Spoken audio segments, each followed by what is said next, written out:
Drone serang pasukan Lebanon Selatan di dalam gedung.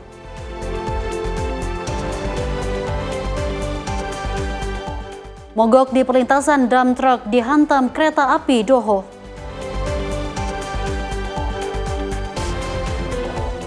Kesaksian korban selamat kecelakaan kereta Bekasi Timur.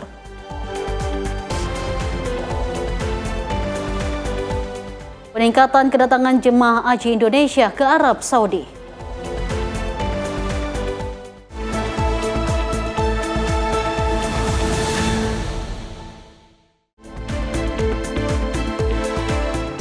Halo, selamat pagi pemirsa, apa kabar? Anda menyaksikan Menyapa Indonesia Pagi. Pemirsa, selain informasi utama yang telah kami hantarkan, kami juga akan menemani Anda pagi ini dengan sejumlah informasi terkini dari dalam negeri dan juga mancanegara. Bersama saya, Dewi Manik, inilah Menyapa Indonesia Pagi selengkapnya.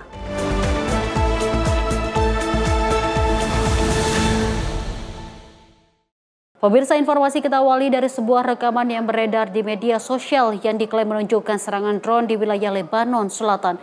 Insiden ini dikaitkan dengan konflik yang berlangsung antara Hezbollah dan Israel Defense Force di kawasan perbatasan. Sebuah video yang beredar luas di media sosial menunjukkan sebuah drone diduga menargetkan sebuah bangunan di wilayah yang diduga berada di kawasan Lebanon Selatan. Dalam rekaman tersebut, drone terlihat masuk ke dalam ruangan sebelum terjadi ledakan yang menyebabkan kerusakan di bagian dalam bangunan. Hingga kini, belum ada konfirmasi resmi dari pihak setempat terkait keaslian video maupun waktu dan lokasi kejadian, sehingga informasi masih perlu diverifikasi lebih lanjut. Insiden ini dikaitkan dengan konflik yang berlangsung antara Hezbollah dan Israel Defense Force di kawasan perbatasan yang dalam beberapa waktu terakhir terus memanas. Situasi keamanan di Lebanon Selatan memang masih tegang dengan risiko eskalasi lebih lanjut. Seiring meningkatnya aktivitas militer di kawasan tersebut, hingga saat ini pihak terkait belum memberikan pernyataan resmi terkait insiden tersebut, termasuk konfirmasi mengenai pihak yang bertanggung jawab atas serangan tersebut. Tim redaksi Simpo TV melaporkan.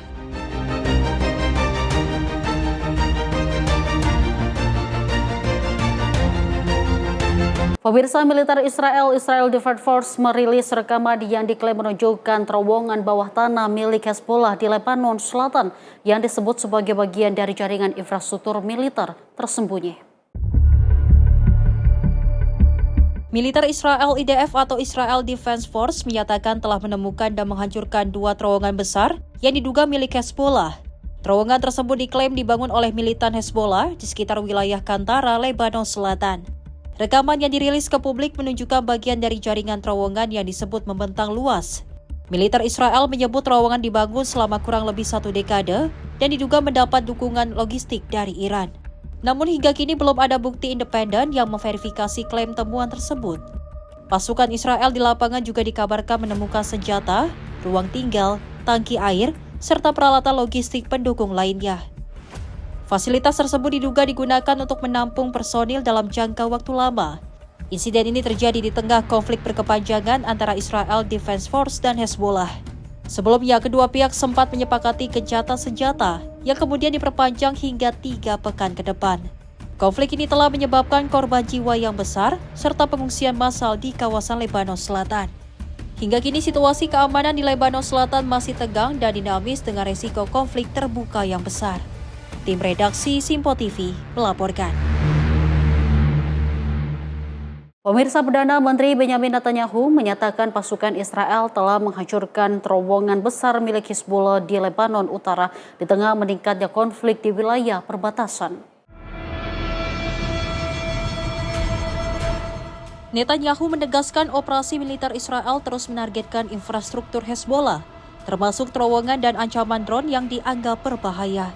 Ia menyebut operasi dilakukan di berbagai wilayah, mulai dari selatan hingga utara Sungai Litani, termasuk Lembah Beka dan Lebanon Utara. פוצצנו היום מנהרת טרור ענקית של חיזבאללה. אנחנו משמידים להם את תשתיות הטרור, אנחנו הורגים להם עשרות רבות של מחבלים, ועוד היד נטויה. אנחנו פועלים בתוך רצועת הביטחון, דרומית לליטני, צפונית לליטני, בבקה, בצפון לבנון. ונתתי הנחיה לפני כמה שבועות על פרויקט מיוחד לחסל את איום הרחפנים. זה ייקח זמן, אבל גם את זה נפוצץ. Konflik memanas sejak 2 Maret setelah Hezbollah melancarkan serangan ke Israel sebagai balasan atas insiden di Iran. Meski kedua pihak telah menyepakati gencatan senjata pada 16 April yang diperpanjang, operasi militer dilaporkan masih berlanjut. Akibat konflik ini lebih dari 1 juta warga mengungsi dan setidaknya 2.509 orang dilaporkan tewas. Tim redaksi Simpo TV melaporkan. Kita lanjut informasi, sedikitnya 4 warga sipil Palestina dilaporkan tewas dalam serangan yang menargetkan sebuah kendaraan di bagian barat Gaza City. Serangan tersebut dilaporkan terjadi di wilayah barat Gaza City dengan menargetkan sebuah kendaraan di kawasan perkotaan yang cukup padat. Media lokal menyebut 4 orang tewas dan sejumlah lainnya terluka dalam insiden tersebut, dengan sebagian korban dilaporkan mengalami luka serius. Rekaman dari lokasi menunjukkan korban dievakuasi menggunakan ambulans di dekat kendaraan yang terlihat hancur akibat dampak ledakan yang kuat. Petugas pertahanan sipil turun ke lokasi kejadian untuk melakukan evakuasi dan penanganan darurat di tengah kondisi yang masih beresiko. Suasana duka terlihat di Al-Shifa Hospital saat keluarga korban mengantarkan jenazah untuk proses penanganan lebih lanjut. Hingga kini belum ada pernyataan resmi dari pihak Israel Defense Force terkait insiden ini serta rincian target serangan. Otoritas Kesehatan Palestina menyebut sejak gencatan senjata ratusan warga telah menjadi korban di tengah konflik yang berlanjut dengan angka korban yang terus bertambah. Perang di kawasan ini telah berlangsung sejak Oktober 2023 dan menyebabkan korban jiwa yang besar serta kerusakan luas pada infrastruktur dan permukiman warga. Tim redaksi Simpo TV melaporkan. Pemirsa, tragedi kemanusiaan kembali terjadi di Gaza Selatan. 2 anak bersaudara tewas tertembak pasukan Israel saat sedang mencari kayu bakar di wilayah Khan Younis. Peristiwa ini menambah panjang daftar korban jiwa dari kalangan anak-anak di tengah konflik yang masih terus berlangsung. Pasukan Israel menembak mati Adel Al-Najjar, bocah berusia 9 tahun di Khan Younis, Gaza. Saat kejadian, Adel sedang mencari kayu bakar untuk kebutuhan keluarga, hanya berjarak 400 meter dari garis kuning pemisah wilayah. Tragedi ini mengulang kesedihan mendalam bagi keluarga korban. Sebelumnya, sang adik juga tewas dengan kondisi serupa di lokasi yang sama tepat 1 bulan lalu. Data Kementerian Kesehatan Gaza mencatat sedikitnya 226 anak serta 179 perempuan kehilangan nyawa. Korban jiwa ini jatuh di tengah periode gencatan senjata. Tim redaksi Simpo TV melaporkan. Pemirsa, ratusan warga di kota Santa Marta, Kolombia menggelar aksi demonstrasi besar-besaran untuk menuntut pemerintah melakukan transisi energi dari bahan bakar fosil. Para pengunjuk rasa mendesak kebijakan yang lebih serius demi melindungi lingkungan dan juga masa depan generasi mendatang dari dampak kerusakan iklim.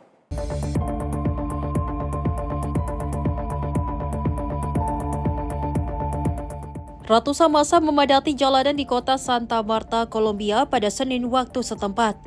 Mereka menyampaikan aspirasi agar pemerintah segera meninggalkan ketergantungan pada bahan bakar fosil.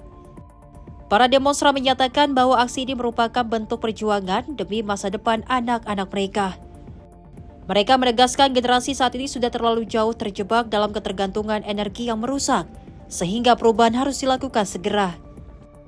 Selain menuntut transisi energi, para peserta aksi juga mendesak perusahaan-perusahaan energi untuk bertanggung jawab atas kerusakan lingkungan yang terjadi selama dekade. Mereka menilai aktivitas industri polusi telah mengancam kelangsungan hidup dan mata pencarian warga lokal, khususnya sektor pertanian.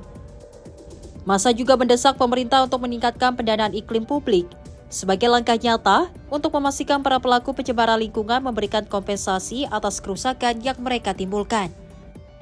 We must focus on the future of children, because otherwise, what are we doing at a fossil fuel treaty? What is it for? Who is it for?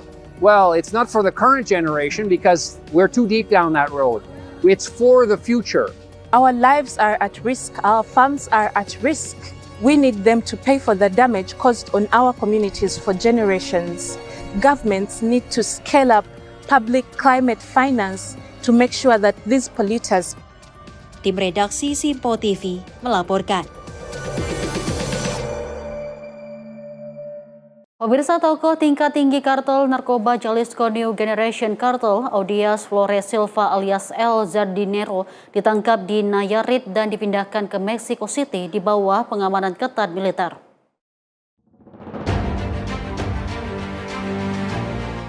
Aparat keamanan Meksiko menangkap tokoh kunci Jalisco New Generation Cartel Audias Flores Silva yang dikenal dengan julukan El Jardinero. Penangkapan dilakukan dalam operasi gabungan pasukan federal di Nayarit. Setelah ditangkap, tersangka segera dipindahkan melalui jalur udara ke Mexico City. Dengan pengawalan ketat, otoritas menyebut El Jardinero merupakan salah satu tokoh penting dalam jaringan perdagangan narkotika internasional. Ia juga dikabarkan menjadi buronan otoritas Amerika Serikat yang telah mengajukan permintaan ekstradisi. Penangkapan ini dilaporkan berlangsung tanpa konfrontasi sebagai bagian dari operasi terkoordinasi Kabinet Keamanan Meksiko. Namun pasca penangkapan, sejumlah aksi kekerasan dilaporkan terjadi di berbagai wilayah Nayarit. Laporan menyebut terjadi pemblokiran jalan serta pembakaran kendaraan dan usaha oleh kelompok yang diduga terkait El Jardinero. Juga disebut-sebut sebagai penerus pimpinan kartel sebelumnya. Sampai saat ini, aparat keamanan masih disiagakan untuk mengantisipasi eskalasi kekerasan. Tim redaksi Simpo TV melaporkan. Pemirsa, masih dalam informasi mancanegara, seorang pria bernama Cole Thomas Allen resmi didakwa atas percobaan pembunuhan terhadap Presiden Amerika Serikat Donald Trump. Tersangka ditangkap setelah berupaya menyerang acara jamuan makan malam Asosiasi Koresponden Gedung Putih dengan membawa senjata api dan senjata tajam. Proses hukum terhadap Cole Thomas Allen berjalan di Pengadilan Distrik Federal. Pihak berwenang menyatakan tersangka membawa senjata api dan senjata tajam saat mencoba menerobos acara jamuan makan malam Asosiasi Koresponden Gedung Putih di Washington DC. Saat ini jaksa mengajukan 3 dakwaan awal terhadap Allen. Namun investigasi tetap berlangsung dan otoritas mengindikasikan adanya penambahan dakwaan seiring pendalaman kasus. Jaksa menegaskan tersangka memiliki niat jelas untuk membunuh presiden serta menargetkan pejabat tinggi kabinet. Pemerintah Amerika Serikat menekankan bahwa tindakan kekerasan politik merupakan ancaman serius terhadap demokrasi. Make no mistake, this was an attempted assassination of the President of the United States, with the defendant making clear what his intent was. Tim redaksi Simpo TV melaporkan. Kita lanjut informasi dari Menteri Pendidikan Tinggi Sains dan Teknologi Brian Yuliarto yang menerima audiensi dengan perwakilan pemerintah Prancis serta akademisi dari Paris Caille University. Pemirsa, pertemuan ini menjadi langkah dalam memperkuat kolaborasi internasional dalam pengembangan kecerdasan artifisial.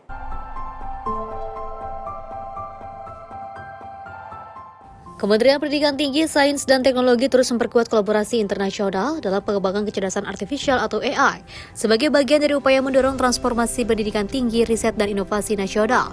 Hal ini disampaikan dalam pertemuan strategis antara Kemendikti Saintek dengan perwakilan pemerintah Perancis serta akademisi dari Paris Caille University yang juga berlangsung di kantor Kemendikti Saintek Jakarta pada Senin 27 April 2026. Kemendikti Saintek juga memandang kolaborasi global sebagai langkah penting untuk mempercepat penguatan kapasitas riset, pengembangan talenta, serta pertukaran pengetahuan di bidang teknologi strategis khususnya AI. Dengan begitu, kolaborasi ini diharapkan mampu membuka peluang kontribusi Indonesia dalam ekosistem teknologi global, sekaligus memperkuat posisi Indonesia sebagai pusat pengembangan AI yang juga berdampak. Tim redaksi Simpo TV melaporkan. Pemirsa, instalasi seni unik menampilkan robot anjing dengan wajah tokoh terkenal seperti Elon Musk dan juga Mark Zuckerberg menarik perhatian pengunjung museum di New National Gallery.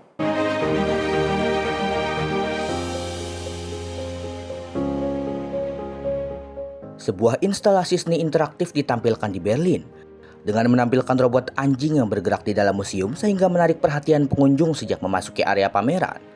Robot tersebut dilengkapi kepala silikon yang dibuat menyerupai tokoh-tokoh terkenal dunia dengan detail wajah yang realistis dan mencuri perhatian. Di antaranya Elon Musk dan Mark Zuckerberg yang menjadi bagian dari konsep visual instalasi tersebut. Instalasi ini merupakan karya seniman asal Amerika, Beeple, yang dikenal dengan karya digital kontemporernya. Karya tersebut dipamerkan di New National Gallery sebagai bagian dari eksplorasi seni modern yang menggabungkan unsur teknologi dan kreativitas visual. Pengunjung dapat melihat langsung interaksi antara teknologi dan ekspresi seni visual dalam bentuk yang dinamis dan interaktif. Instalasi ini juga menyoroti hubungan antara manusia, teknologi, dan identitas digital di era modern yang terus berkembang. Hingga kini, karya tersebut terus menarik minat pengunjung dari berbagai kalangan dan menjadi salah satu daya tarik utama di lokasi pameran. Tim redaksi Sinpo TV melaporkan. Pemirsa, si jago merah lalap 2 tokoh di Garut. Informasi selengkapnya usai jeda berikut ini. Tetaplah bersama kami di Menyapa Indonesia Pagi.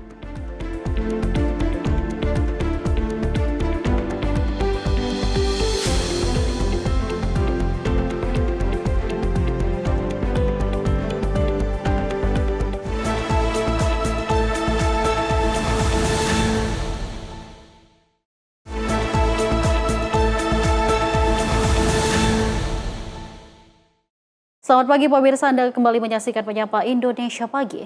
Pemirsa, kebakaran besar melanda kawasan pertokoan di Kabupaten Garut, Jawa Barat. Si jago merah menghanguskan 2 bangunan usaha setelah sempat terjadi ledakan keras yang membuat bangunan roboh. Api bahkan sempat menjalar ke area permukiman warga.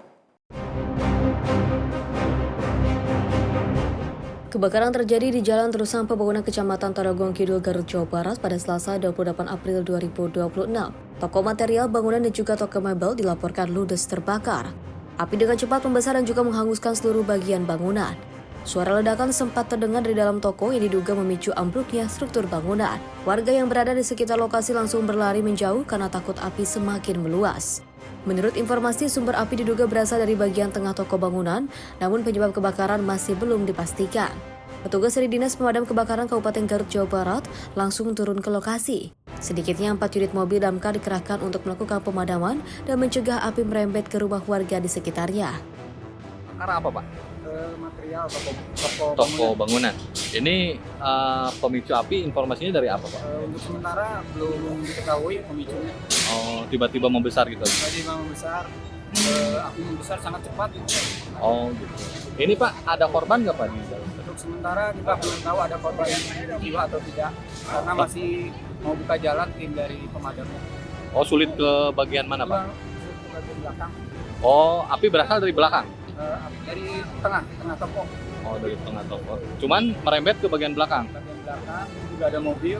Oh, ada mobil. Karena bahan bangunan yang terbuat dari cairan-cairan yang sudah terbakar. Oh, di samping atau di belakang ada pemukiman Pak? Di samping ada pemukiman Nusa Jaya. Oh, banyak, padat? Padat Pak. Selain menghanguskan 2 toko, kebakaran ini juga membakar 1 unit mobil yang terparkir di dalam garasi. Belum ada laporan resmi terkait adanya korban jiwa, namun kerugian ditaksir mencapai miliaran rupiah. Dari Garut, Jawa Barat, jurnalis Sinpo TV melaporkan.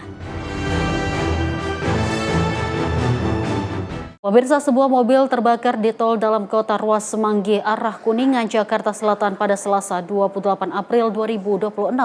Kasat Lantas PJR Polda Metro Jaya mengatakan kebakaran dipicu korsleting lampu utama. Sebuah mobil terbakar di tol dalam kota ruas Semanggi arah Kuningan, Jakarta Selatan pada Selasa 28 April 2026 malam sekitar pukul 18:20 waktu Indonesia Barat. Mulanya api berusaha dipadamkan dengan alat pemadam api ringan, kemudian 1 unit mobil kendaraan datang untuk memadamkan api secara utuh. Kasat Lantas PJR Polda Metro Jaya, AKBP Riki Indra Bratamanggala mengatakan kebakaran dipicu korsleting lampu utama. Saat itu pengendara bernama Handoko itu berjalan ke arah Semanggi di lajur 3, lalu lampu utama mobilnya tiba-tiba meledak. Akibat kejadian ini, mobil tersebut hangus terbakar. Setelah api padam, selanjutnya mobil dievakuasi ke Mapolsek Setiabudi. Selama pemadaman dan juga evakuasi mobil, polisi pun mengatur arus lalu lintas agar tetap berjalan lancar. Polisian meminta agar para pengendara tetap berhati-hati saat melintasi wilayah tersebut. Sementara itu, Kepala Unit 1 Satuan Patroli Jalan Raya di Lantas Polda Metro Jaya, Ibda Dawaludin, mengatakan bahwa insiden tersebut telah berhasil dipadamkan. Tim redaksi Sinpo TV melaporkan. Pemirsa, insiden kecelakaan kereta api kembali terjadi. Dam truk dihantam kereta api Doho di kawasan Kota Blitar, Jawa Timur pada Selasa 28 April 2026 malam. Diduga truk dalam kondisi mesin mogok saat melintasi perlintasan sebidang.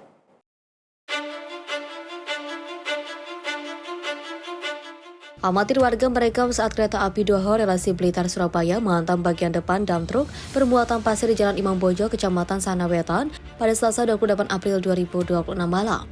Peristiwa ini bermula saat truk melintas dari arah utara, namun saat berada di tengah rel, mesin kendaraan tiba-tiba mati bersamaan dengan turunnya palang pintu kereta. Sejumlah warga berupaya memberikan pertolongan dengan mendorong truk, namun karena jarak kereta yang sudah terlalu dekat, truk lebih dulu dihantam ke doho.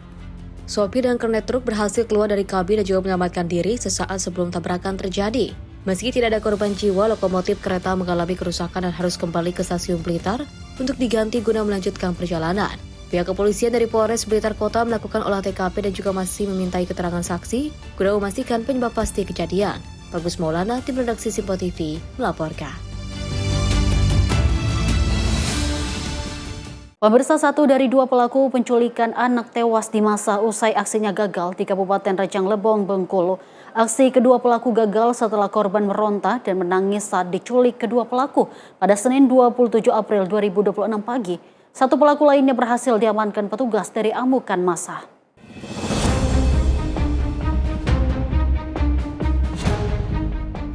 Peristiwa ini terjadi di Desa Lubuk Belimbing 2, Kecamatan Sindang Beliti, Ilir, Senin 27 April 2026, sekitar pukul 7 pagi waktu Indonesia Barat. Berdasarkan rekaman CCTV dan keterangan polisi, kejadian bermula saat korban berinisial DA sedang berjalan bersama rekannya sebaya.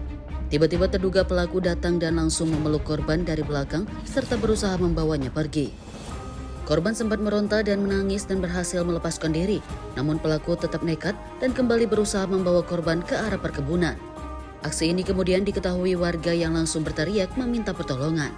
Masyarakat yang geram langsung melakukan pengejaran dan menangkap dan menghakimi salah satu pelaku bernama Firman Wahyudi hingga tewas di lokasi kejadian. Sementara 1 pelaku lainnya bernama Sahada berhasil diamankan petugas dalam kondisi selamat. Saat ini kasus masih dalam penanganan intensif pihak Polres Rejang Lebong. Polisi mengimbau masyarakat agar tetap tenang dan tidak mudah terpancing emosi, serta menyerahkan sepenuhnya proses hukum kepada pihak berwajib. Bagus Maulana, tim redaksi Simpo TV, melaporkan.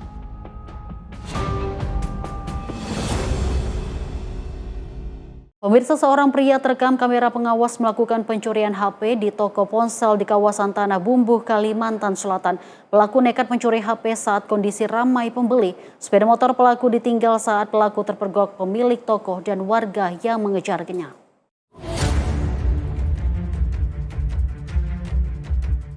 Insiden pencurian ini terjadi di toko Nanik Pon, Desa Mekarjaya, Kecamatan Angsana, Kabupaten Tanah Bumbu pada Selasa 28 April 2026. Dalam rekaman CCTV terlihat pelaku memanfaatkan kelalaian penjaga toko untuk menggasak barang berharga. Meskipun saat kejadian berlangsung, situasi di sekitar lokasi sedang cukup ramai aktivitas warga. Aksi pelaku diketahui pemilik toko yang juga langsung berteriak hingga mengundang perhatian warga sekitar. Panik karena dikejar massa, pelaku nekat melarikan diri dengan cara berlari dan meninggalkan sepeda motor miliknya yang terparkir di depan toko. Pelarian pelaku akhirnya berakhir usai pihak kepolisian sekitar yang mendapat laporan segera bertindak dan berhasil mengamankannya dari kepungan warga. Saat ini pelaku beserta barang bukti berupa 1 unit sepeda motor diamankan ke kantor polisi guna proses hukum lebih lanjut. Masyarakat diimbau untuk selalu waspada terhadap gerak-gerik orang asing, terutama saat sedang melakukan transaksi di tempat umum. Bagus Maulana, tim redaksi Simpo TV, melaporkan. Pemirsa, aksi pencurian telepon genggam kembali meresahkan warga Marelan Kota, Medan, Sumatera Utara.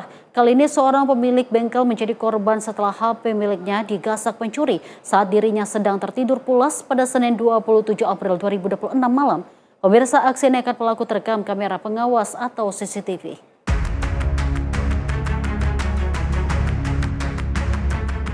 Dalam rekaman CCTV yang beredar, terlihat detik-detik seorang pria masuk dengan santai ke dalam sebuah bengkel di kawasan Pasar 1 Rel, Kecamatan Medan Marelan. Pelaku memanfaatkan kelengahan korban bernama Jaya Puspita yang saat itu sedang tertidur pulas di dalam tempat usahanya. Dengan tenang, pelaku mengambil HP yang terletak di dekat tubuh korban dan langsung melarikan diri sebelum korban terbangun. Peristiwa yang terjadi sekitar pukul 19:55 waktu Indonesia Barat ini viral di media sosial. Sejumlah warga menduga ciri-ciri pelaku memiliki kemiripan dengan pencuri yang sebelumnya pernah diamankan massa di wilayah terjun. Rekaman CCTV ini menjadi bukti penting bagi pihak berwajib untuk mengidentifikasi pelaku. Warga diimbau untuk tetap waspada dan selalu menjaga barang berharga, mengingat aksi kriminalitas yang kini semakin berani terjadi meski kondisi lingkungan belum larut malam. Bagus Maulana, tim redaksi Simpo TV, melaporkan.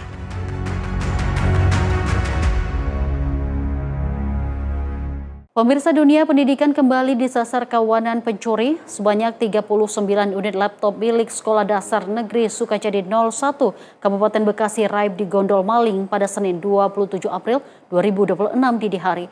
Mirisnya puluhan laptop ini seharusnya digunakan untuk pelaksanaan ujian siswa yang dijadwalkan di pagi harinya.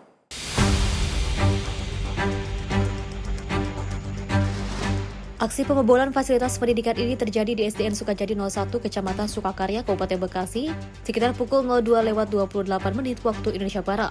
Dalam rekaman kamera pengawas atau CCTV terlihat pelaku yang belum diketahui identitasnya masuk ke area sekolah dan menggasak 39 unit laptop.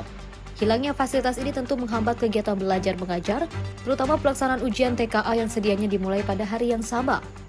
Menurut informasi, kasus pencurian yang menyasar sekolah di wilayah Kabupaten Bekasi bukanlah yang pertama kali terjadi.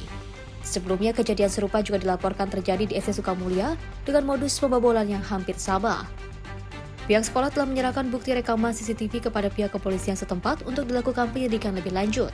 Warga dan pihak sekolah diimbau untuk meningkatkan penjagaan serta keamanan lingkungan sekolah, terutama pada jam-jam rawan.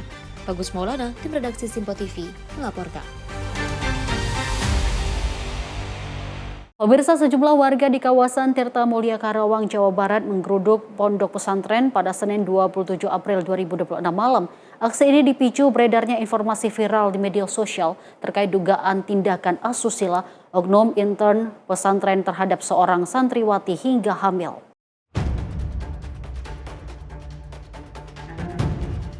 Situasi di sekitar lokasi pesantren di wilayah Tirta Mulia sempat memanas saat puluhan warga berbondong-bondong datang untuk meminta kejelasan atas informasi yang beredar luas.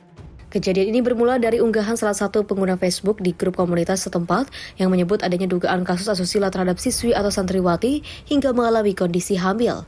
Narasi yang beredar juga menyebut bahwa dugaan tindakan tidak pantas ini bukanlah yang pertama kali terjadi. Hal inilah yang juga kemudian memicu emosi dan kekhawatiran warga hingga mereka memilih untuk mendatangi lokasi secara langsung guna menuntut tindakan tegas. Petugas keamanan yang berada di lokasi berupaya meredam massa agar tidak terjadi tindakan anarkis. Warga berdesakan di depan gerbang pesantren sambil menunggu pernyataan dari pihak pengelola maupun kepolisian. Hingga berita ini diturunkan belum ada keterangan resmi dari pihak berwenang maupun pimpinan pesantren terkait kebenaran kabar. Bagus Maulana, tim redaksi Simpo TV, melaporkan. Kita lanjut informasi peristiwa kasus dugaan kekerasan terhadap anak yang tengah menjadi sorotan publik terjadi di salah satu daycare di kota Banda Aceh. Pemirsa, dari rekaman CCTV yang beredar memperlihatkan seorang balita 18 bulan mendapatkan perlakuan tidak layak dari pengasuhnya. Peristiwa ini terjadi di daycare berinisial BPD Kecamatan Syiah-Kuala, Kota Banda Aceh pada 24 dan 27 April 2026. Wanita pengasuh bayi ini tidak menangani balita dengan perlakuan yang wajar. Diduga bayi mendapatkan perlakuan tidak layak saat pengasuh tengah memberikan makanan. Menanggapi kejadian ini, pemerintah Kota Banda Aceh menyatakan keprihatinan mendalam. Kekerasan terhadap anak ditegaskan sebagai tindakan yang tidak dapat ditoleransi. Pemerintah juga menemukan daycare ini tidak memiliki izin operasional dan langsung menutup serta menghentikan seluruh aktivitas. Kami sangat prihatin terhadap hal yang terjadi hari ini karena ini yang selayaknya tidak harus terjadi di Kota Banda Aceh, tapi saya pastikan insya Allah ini adalah hal yang terakhir terjadi di kota kita, Banda Aceh. Tadi kebetulan kami sudah ke lokasi, di tempat memang sudah tutup tempatnya. Untuk daycare yang bersangkutan, yang bermasalah ini akan kita tutup dan kita akan mengawasi daycare lainnya sesuai SOP dan perizinan di Kota Banda Aceh. Sementara itu, Polresta Banda Aceh telah menindaklanjuti kasus ini. 6 orang saksi diperiksa termasuk pengelola yayasan dan juga pengasuh. Seorang pengasuh berinisial DS 24 tahun diamankan untuk dimintai keterangan. Polresta Banda Aceh telah menindaklanjuti tentang beredarnya suatu video di media sosial tentang adanya kekerasan terhadap anak. Kita telah mengambil langkah-langkah. Kita mendatangi TKP. Saat ini kita telah mengambil beberapa keterangan sebanyak 6 orang. Salah satunya adalah pengelola yayasan dan juga para pengasuh, dan juga saat ini telah mengamankan untuk dimintai keterangan yang kita duga sebagai pelaku kekerasan terhadap anak tersebut berinisial DS 24 tahun. Penyelidikan masih terus dilakukan untuk mengungkap kronologi lengkap dan menetapkan pihak yang bertanggung jawab. Untuk mencegah kejadian serupa, pemerintah kota akan memperketat syarat bagi pengasuh daycare. Terlihat pendidikan psikologi bisa jadi salah satu syarat, dan juga syarat lainnya itu diikutkan pelatihan konvensi hak anak, pelatihan KHA agar mereka tahu apa hak anak, sehingga kejadian seperti yang viral sekarang tidak terjadi. Selain itu, pemerintah kota juga memberikan pendampingan sosial dan juga psikologis kepada korban. Pemerintah telah membentuk tim terpadu untuk meninjau perizinan daycare di seluruh kota Banda Aceh. Langkah ini dilakukan guna memastikan keamanan dan juga perlindungan anak. Pastinya kita akan membentuk tim memang dari malam ini, dari beberapa seluruh dinas yang datang hari ini. Mulai malam ini kami mengumpulkan, mengkolek semua data-data, dan makanya seperti saya sampaikan tadi, kita berharap banyak orang-orang tua mungkin ataupun guru-guru yang perlu untuk speak up biar data yang kami dapat lebih konkret, dan insya Allah besok mendukung kami, mempermudah kami untuk menindaklanjuti hal-hal yang sama yang terjadi di Kota Banda Aceh. Dari Banda Aceh, jurnalis Simpo TV melaporkan. Pemirsa, truk Fuso terseret kereta api di Blitar. Informasinya usai jeda berikut ini. Tetaplah bersama kami di Simpo TV.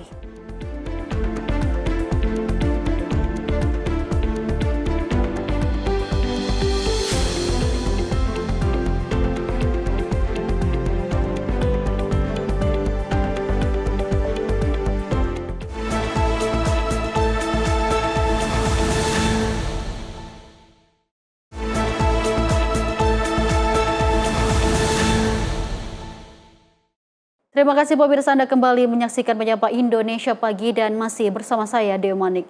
Pemirsa, informasi kita lanjut dari truk Fuso yang tertampar kereta api di perlintasan Imam Bonjol, Sanan Wetan, Kota Blitar pada Selasa malam 28 April 2026. Pemirsa, diduga kendaraan besar tersebut mengalami macet atau tidak mampu melaju sebelum akhirnya kereta api datang dan menghantam bodi truk. Terjadi trouble. Belum lama publik dibuat pilu oleh kecelakaan maut kereta api di Bekasi Timur. Insiden serupa kembali terjadi. Kali ini sebuah truk Fuso tertemper kereta api di perlintasan Jalan Imam Bonjol, Kecamatan Sanan Wetan, Kota Blitar, Selasa 28 April 2026 malam. Peristiwa itu beredar dari video yang diunggah berbagai media sosial. Dalam rekaman tersebut, tampak truk Fuso berhenti tepat di jalur rel saat palang pintu perlintasan sudah tertutup. Diduga kendaraan besar itu mengalami macet atau tidak mampu melaju sebelum akhirnya kereta api datang dan menghantam bodi truk. Benturan keras tak terhindarkan. Warga sekitar yang berada di lokasi tampak panik menyaksikan detik-detik adu banteng antara kereta api dengan truk tersebut. Hingga berita ini diturunkan, belum diketahui secara pasti ada tidaknya korban jiwa maupun korban luka dalam kejadian itu. Belum ada keterangan resmi dari pihak kepolisian maupun PT KAI terkait kronologi lengkap insiden tersebut. Namun video kecelakaan ini mulai ramai beredar di media sosial dan memantik kekhawatiran warga terhadap keselamatan di perlintasan sebidang. Tim redaksi Simpo TV melaporkan. Pemirsa, salah satu korban selamat dari insiden kecelakaan kereta api di Stasiun Bekasi Timur pada Senin kemarin mengungkap kesaksiannya.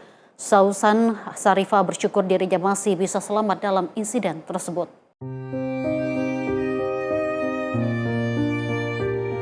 Salah satu korban selamat dari insiden kecelakaan kereta api di Stasiun Bekasi Timur pada Senin 27 April 2026 mengungkap kesaksiannya. Saat peristiwa terjadi, Sausan berada di salah satu gerbong bagian belakang KRL. Sausan menyebut peristiwa kecelakaan tersebut terjadi sangat cepat, hanya sepersekian detik. Menurutnya, tubuhnya seketika bertumpuk dengan penumpang lain ketika kereta api Argo Bromo Anggrek menabrak KRL.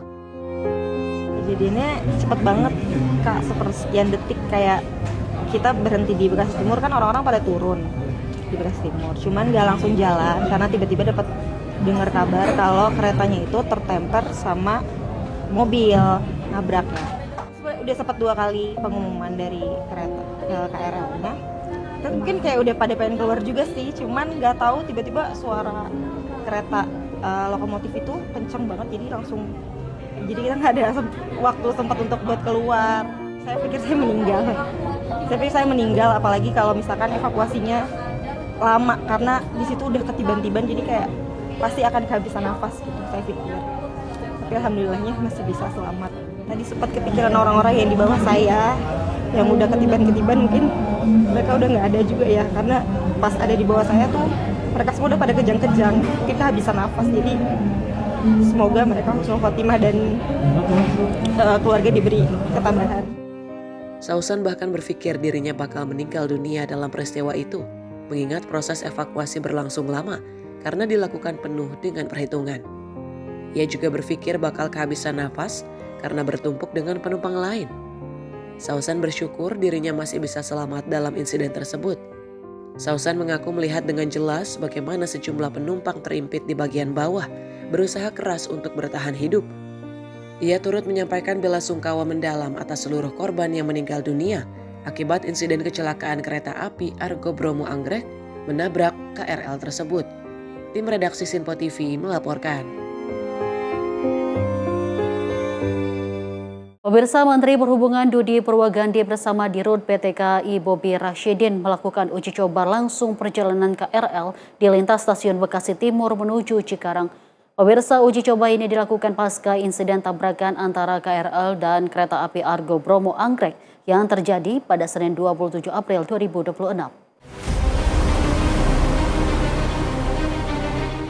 Uji coba dilakukan Kementerian Perhubungan dan PT KAI dengan menumpangi langsung rangkaian KRL dari stasiun Bekasi Timur menuju stasiun Cikarang. Langkah ini bertujuan untuk memastikan kondisi jalur rel serta sistem operasional telah aman dan siap digunakan kembali. Menteri Perhubungan Budi Purwagandi menyampaikan, berdasarkan hasil uji coba, jalur perlintasan dari stasiun Bekasi Timur menuju stasiun Cikarang sudah dapat beroperasi kembali. Budi menuturkan KRL juga sudah dapat mengangkut penumpang khususnya untuk rute menuju Jakarta. Selain itu, kecepatan perjalanan kereta juga disebut sudah kembali normal setelah sebelumnya diberlakukan pembatasan 30 km per jam saat masa uji coba. Selesai ini stasiun Bekasi Timur sudah bisa difungsikan kembali untuk KRL ya, khususnya untuk melayani masyarakat. Mudah-mudahan dengan apa yang terjadi kemarin itu menjadi pelajaran, dan saya harapkan dari rekan-rekan dan masyarakat bisa memberikan masukan buat kami menjadi lebih baik lagi. Terima kasih.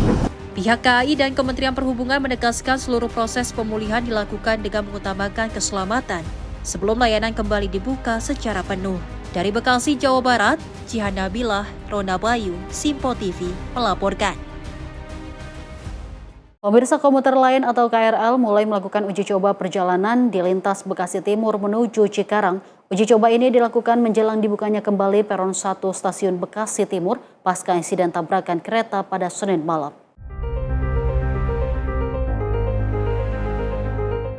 Uji coba perjalanan komuter lain atau KRL dilakukan dari stasiun Bekasi Timur menuju stasiun Cikarang dan akan kembali lagi ke Bekasi Timur. Dalam uji coba ini, kereta dijalankan dengan kecepatan terbatas, yaitu hanya sekitar 30 km per jam. Menteri Perhubungan Budi Purwagandi menyampaikan, hal ini dilakukan untuk memastikan kondisi jalur rel benar-benar aman, serta mengantisipasi adanya kerusakan yang belum terdeteksi. Langkah ini menjadi bagian dari proses pengecekan dan memastikan kondisi jalur sebelum kembali digunakan secara normal oleh KRL maupun kereta api jarak jauh. Pada hari ini insya Allah apabila telah diberikan clearance oleh KNKT, karena KNKT adalah dari pihak yang bertanggung jawab dalam melakukan investigasi, apabila sudah ada clearance dari KNKT, siang ini kami akan membuka kembali layanan KRL Jabodetabek yang dari Cikarang dan Bekasi Timur untuk bisa beroperasi lagi.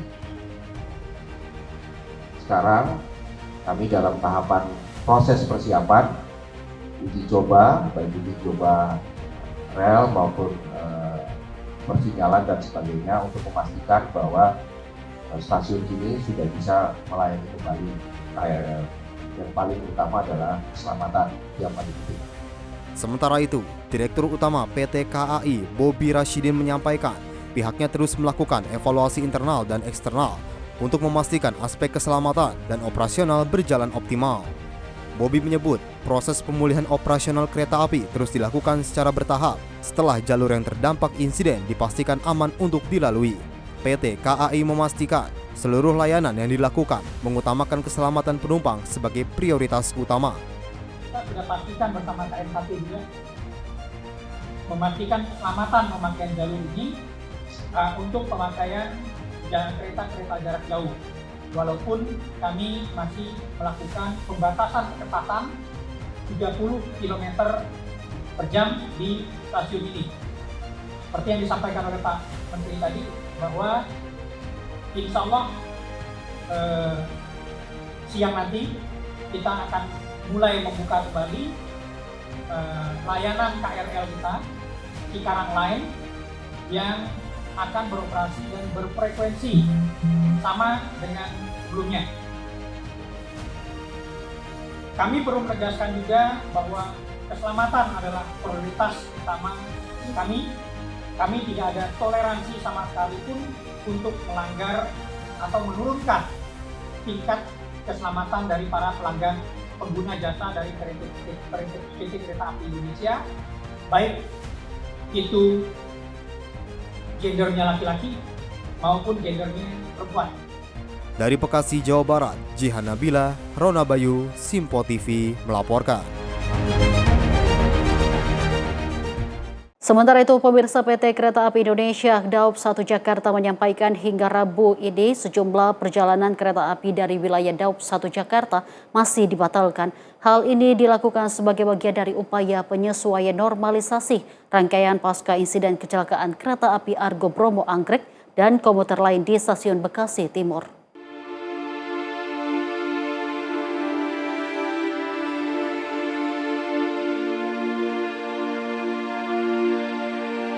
Manajer Humas KAI Daup 1 Jakarta, Franoto Wibowo menyampaikan permohonan maaf kepada seluruh pelanggan atas ketidaknyamanan yang terjadi.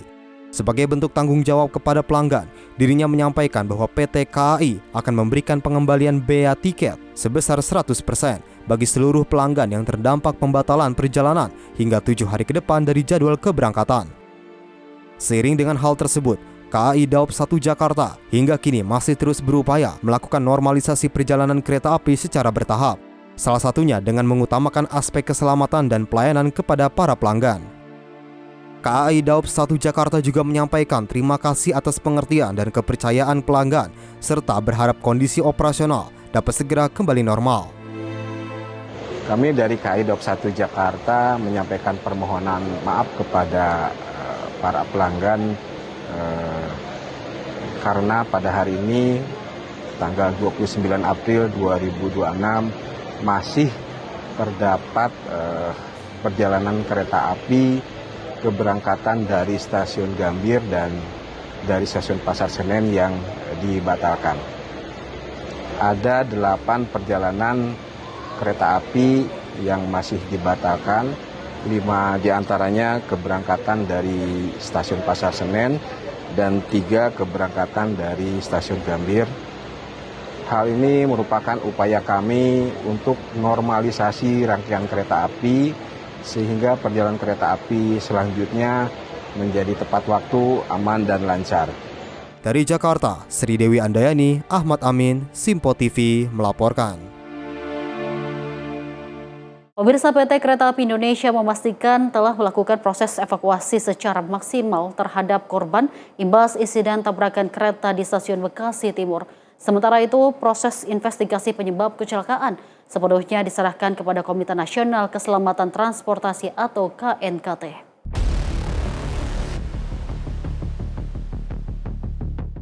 Direktur Utama PT Kereta Api Indonesia, Bobi Rashidin, mengatakan pihaknya telah melakukan proses evakuasi secara maksimal terhadap korban insiden tabrakan kereta di stasiun Bekasi Timur.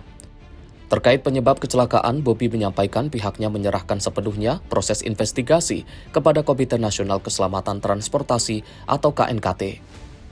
Bobi menuturkan KAI tidak akan mendesak proses penyelidikan dan memberikan kewenangan penuh kepada KNKT yang memiliki metodologi dalam mengungkap penyebab kecelakaan. Lebih lanjut, Bobi juga menegaskan akan mendukung seluruh proses investigasi serta terus memberikan penanganan terbaik bagi para korban. Seperti yang saya sampaikan tadi, kita evaluasi, kita cek satu persatu komponennya, kita cek satu persatu sistemnya, ya. Segera jika semua sudah comply dengan aturan, dengan UIC standar, kita akan jalankan. Apa negatif tidak ada investigasi sementara?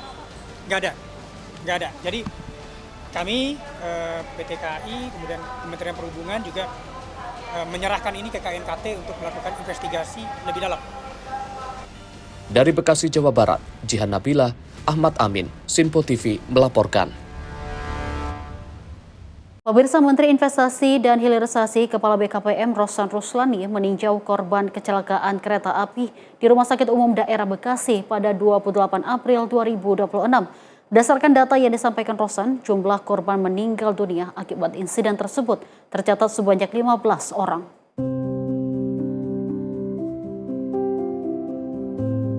Menteri Investasi dan Hilirisasi sekaligus Kepala BKPM Rosan Ruslani meninjau langsung kondisi para korban kecelakaan kereta api di RSUD Kota Bekasi, Selasa 28 April 2026. Dalam kunjungannya, Rosan menegaskan bahwa pemerintah melalui PT KAI akan memikul tanggung jawab penuh terhadap seluruh biaya penanganan korban. Berdasarkan data yang disampaikan Rosan, jumlah korban meninggal dunia akibat insiden tersebut tercatat sebanyak 15 orang. Sementara itu, dari 88 korban yang dilarikan ke rumah sakit, sebanyak 28 orang diantaranya telah dinyatakan pulih dan diperbolehkan pulang. Pasca tragedi ini, Rosan memastikan pemerintah tidak tinggal diam. Ia menyatakan akan segera dilakukan evaluasi menyeluruh dan asesmen terhadap operasional PT Kereta Api Indonesia dengan melibatkan berbagai kementerian serta badan terkait. Fokus utama dari audit besar-besaran ini adalah memastikan standar keselamatan penumpang. Menanggapi instruksi Presiden Prabowo Subianto mengenai pembangunan jembatan layang atau flyover di titik rawan perlintasan, Rosan memastikan proyek tersebut akan jadi prioritas yang segera dieksekusi. Langkah ini diambil sebagai solusi jangka panjang agar kecelakaan serupa tidak terulang di masa depan. Tim redaksi Sinpo TV melaporkan. Pemirsa, PT Kereta Api Indonesia atau KAI menegaskan akan menutup perlintasan kereta api sebidang yang tidak memenuhi standar keselamatan. Langkah ini dilakukan untuk menekan resiko kecelakaan serta meningkatkan keselamatan perjalanan kereta api dan pengguna jalan.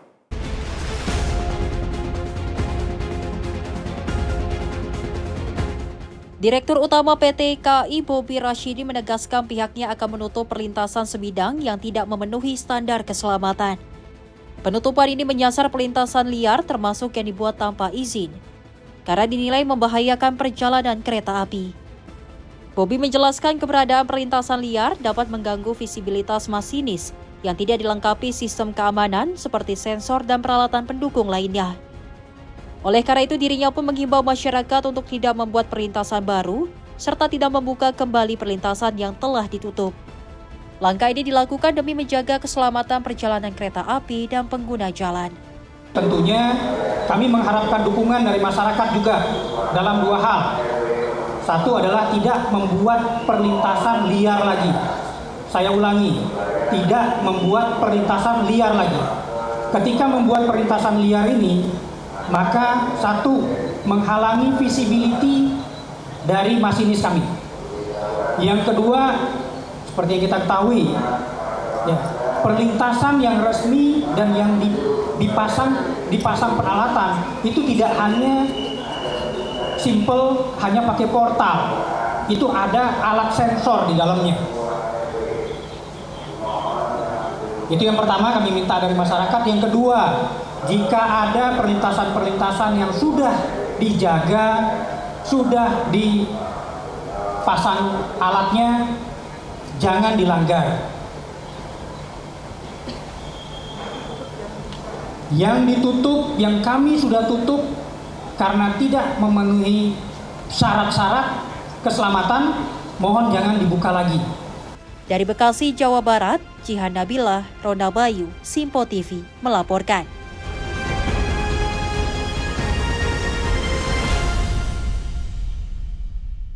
Pemirsa, 1 tahun pelaksanaan program Sekolah Rakyat, pemerintah terus melakukan evaluasi dan juga penyempurnaan guna memperkuat perannya dalam mengatasi kemiskinan melalui sektor pendidikan. Hal itu disampaikan Menteri Pemberdayaan Masyarakat Muhaimin Iskandar dalam kegiatan menuju 1 tahun perjalanan program Sekolah Rakyat, capaian strategis dan sinergi keberlanjutan. Sekolah Rakyat telah memberikan banyak inspirasi seperti yang diinisiasi oleh Bapak Presiden, bahwa sekolah rakyat adalah jalan penanggulangan kemiskinan yang paling mendasar, yaitu memutus mata rantai kemiskinan. Program Sekolah Rakyat yang diinisiasi pemerintah menjadi salah satu strategi utama dalam memutus mata rantai kemiskinan. Selama 1 tahun berjalan, program ini dinilai telah memberikan berbagai inspirasi dalam membangun sistem pendidikan yang lebih inklusif dan menyasar kelompok masyarakat paling membutuhkan. Melalui pendekatan berbasis potensi, Sekolah Rakyat tidak hanya membuka akses pendidikan, tetapi juga mendorong pengembangan bakat dan minat peserta didik. Hal ini menjadi bagian dari upaya meningkatkan kualitas sumber daya manusia secara berkelanjutan. Sekolah Rakyat telah memberikan banyak inspirasi seperti yang diinisiasi oleh Bapak Presiden, bahwa Sekolah Rakyat adalah jalan penanggulangan kemiskinan yang paling mendasar, yaitu memutus mata rantai kemiskinan. Bahkan para peserta didiknya adalah target dari penanggulangan kemiskinan itu, yang pada ujungnya adalah terciptanya ekosistem pendidikan, peningkatan kualitas SDM, networking, tindak lanjut dari pendidikan agar menjadi berdaya mandiri.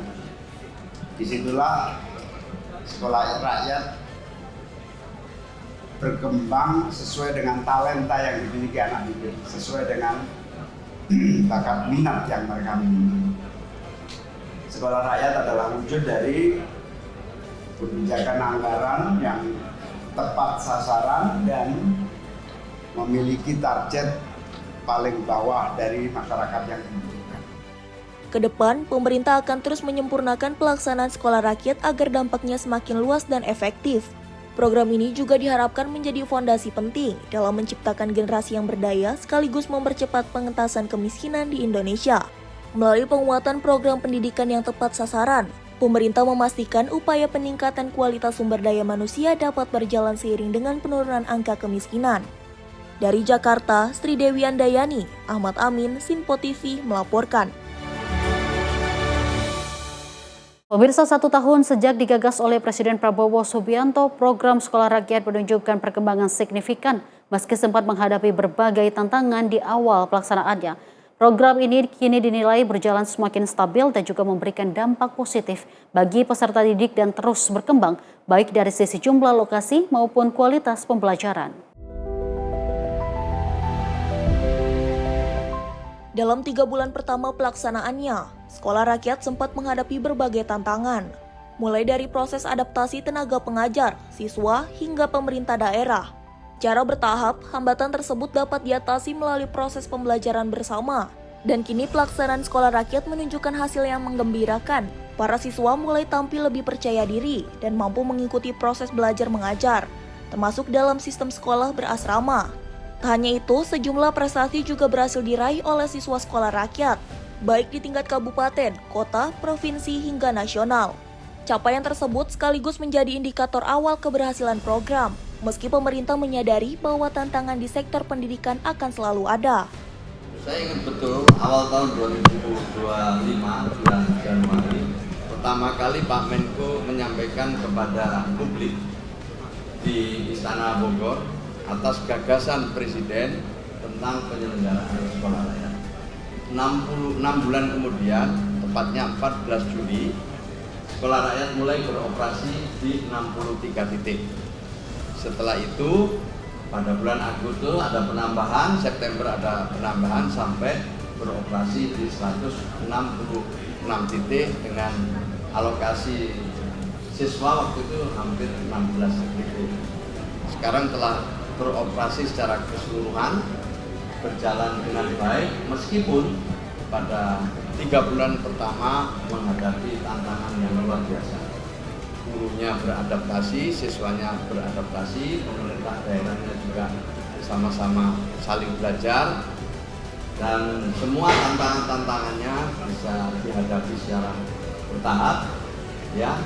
Dan kita lihat hari ini anak-anak siswa Sekolah Rakyat sudah lebih percaya diri, tenang dalam mengikuti proses belajar mengajar. Dari Jakarta, Sri Dewi Andayani, Ahmad Amin, Sinpo TV melaporkan. Pemirsa, Persatuan Intelijensia Kristen Indonesia akan menggelar Kongres ke-7 pada akhir April 2026 untuk menentukan Ketua Umum dan Sekjen organisasi periode 2026 hingga 2030. Sosok Michael Watimena bersama anggota DPD RI Pendrat Syagian siap maju dalam pemilihan mendatang. Jelang Kongres 7 Persatuan Intelijensia Kristen Indonesia pada akhir April 2026, kian ramai dengan bermunculannya nama-nama calon ketua umum. Salah satunya calon yang digadang-gadang pengurus daerah yaitu Michael Watimena. Michael Watimena bersama anggota DPD RI Pendrat Syagian menyatakan siap maju sebagai calon ketua umum dan sekjen untuk periode 2026-2030. Michael Watimena menegaskan komitmennya untuk membuat organisasi menjadi lebih baik dan sebagai jembatan dalam memberi masukan kepada pemerintah. Menurutnya, organisasi intelektual Kristen tidak boleh lagi terjebak dalam rutinitas yang stagnan dan minim dampak. Ia menyerukan perubahan mendasar agar PIKI bertransformasi menjadi kekuatan intelektual yang berani, progresif, dan relevan dengan kebutuhan zaman. Pasangan BMW dan PS, Bu Michael Watimena dan Pendrat Syagian terpanggil secara nurani untuk mengembangkan akan organisasi Persatuan Intelijensia Kristen ini tanpa ada dorongan, tapi kami punya latar belakang pengalaman organisasi. Kami melihat bahwa dengan kehadiran kami berikhtiar bahwa organisasi ini ke depan akan memberikan warna bagi saudara-saudara kita, bagi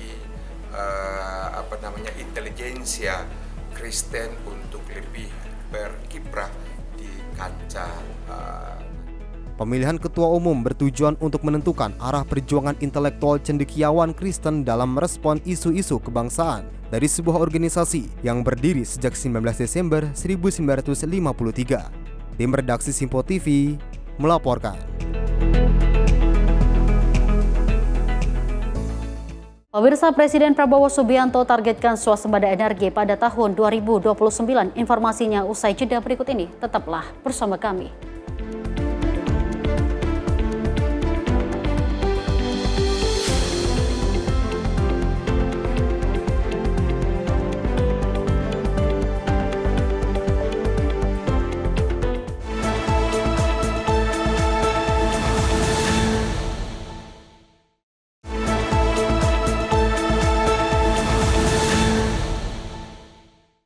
Selamat pagi pemirsa, Anda kembali menyaksikan Menyapa Indonesia Pagi. Pemirsa, Presiden Prabowo Subianto menargetkan swasembada energi nasional tercapai paling lambat pada tahun 2029. Upaya ini difokuskan pada pengurangan impor BBM dan pengembangan energi terbarukan. Presiden Prabowo Subianto menargetkan Indonesia mencapai swasembada energi paling lambat 2029 dengan menekan impor BBM dan mengembangkan energi terbarukan. Komitmen ini ditegaskan sebagai bagian dari prioritas utama pembangunan nasional. Dalam kunjungannya ke SMA Negeri 1 Cilacap, Jawa Tengah, Presiden Prabowo menyampaikan bahwa target tersebut akan dikejar secara cepat dan terukur. Presiden optimistis Indonesia mampu mencapainya karena memiliki potensi sumber daya energi yang melimpah. Swasembada energi target kita akhir 2029, paling lambat. Kalau bisa lebih dulu, ya kita akan bekerja cepat. Ya, kita optimis. Yang Maha Kuasa telah memberi karunia kita sumber-sumber yang luar biasa. Tinggal kita pandai mengelola atau tidak. Kita berani menjaga atau tidak. Biasa kalau namanya negara yang kaya pasti jadi incaran banyak pihak. Meski demikian, Presiden Prabowo menekankan pentingnya pengelolaan yang baik dan keberanian menjaga kekayaan alam. Menurutnya, hal ini krusial agar Indonesia terhindar dari konflik kepentingan global dan dapat memanfaatkan sumber daya untuk kepentingan nasional. Tim redaksi Sinpo TV melaporkan.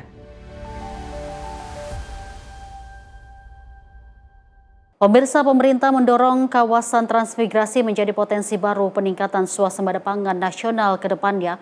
Hingga kini Kementerian Transmigrasi sebagai pemangku kepentingan terkait tengah melakukan sinergi lintas kementerian untuk mempercepat pengembangan lumbung pangan baru.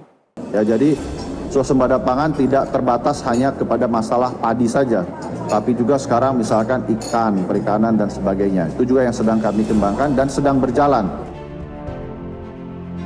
Menteri Transmigrasi Muhammad Iftita Sulaiman Suryanagara mengungkapkan saat ini pihaknya telah menekan kerjasama dengan Kementerian Pertanian, Kementerian Desa, Kementerian Perindustrian, Kementerian Perdagangan, ATR BPN, hingga Kementerian Kelautan dan Perikanan. Menurutnya, kawasan transmigrasi di tanah air saat ini mampu menjadi lumbung pangan baru dalam program prioritas swasembada pangan milik pemerintah pusat. Iftita menjelaskan kontribusi kawasan transmigrasi di sejumlah daerah berdampak signifikan atas produksi pangan nasional. Sebagai contoh, komoditas hortikultura seperti durian di Parigi Motong sebesar 80% produksi berasal dari kawasan transmigrasi. Pada transformasi transmigrasi, pemerintah fokus pada 3 hal utama, yakni peningkatan kapasitas pengetahuan dan teknologi, penguatan investasi, hingga perluasan akses pasar melalui skema off-taker. Kami sudah ada MOU dengan Kementerian Pertanian, sudah ada MOU juga dengan kementerian-kementerian lainnya, Kementerian Desa, Kementerian Perindustrian, Kementerian Perdagangan, Kementerian ATR BPN untuk penyediaan lahan dan sebagainya, termasuk dengan KKP. Ya, jadi swasembada pangan tidak terbatas hanya kepada masalah padi saja, tapi juga sekarang misalkan ikan, perikanan dan sebagainya. Itu juga yang sedang kami kembangkan dan sedang berjalan. Sudah juga ada hasilnya di beberapa tempat, misalkan untuk padi saja, ketika misalkan Menteri Pertanian mengatakan swasembada beras misalkan, itu ada beberapa tempat titik seperti di Sumatera Selatan, 40% padinya disumbang dari kawasan transmigrasi. Juga misalkan di Merauke, itu hampir lebih dari 60% disumbang dari kawasan transmigrasi. Jadi seperti durian, itu untuk Parigi Motong saja 80% dari kawasan transmigrasi. Dari Jakarta, Max Munte, Fadlan, Simpo TV melaporkan. Pemirsa, Kementerian Transmigrasi menggelar rapat pleno bersama 10 mitra kampus untuk menindaklanjuti kerjasama dalam pembangunan wilayah transmigrasi. Rapat ini membahas ekspedisi Patriot 2026 yang nantinya akan menjadi langkah nyata untuk melakukan pendampingan kepada masyarakat di 154 wilayah transmigrasi.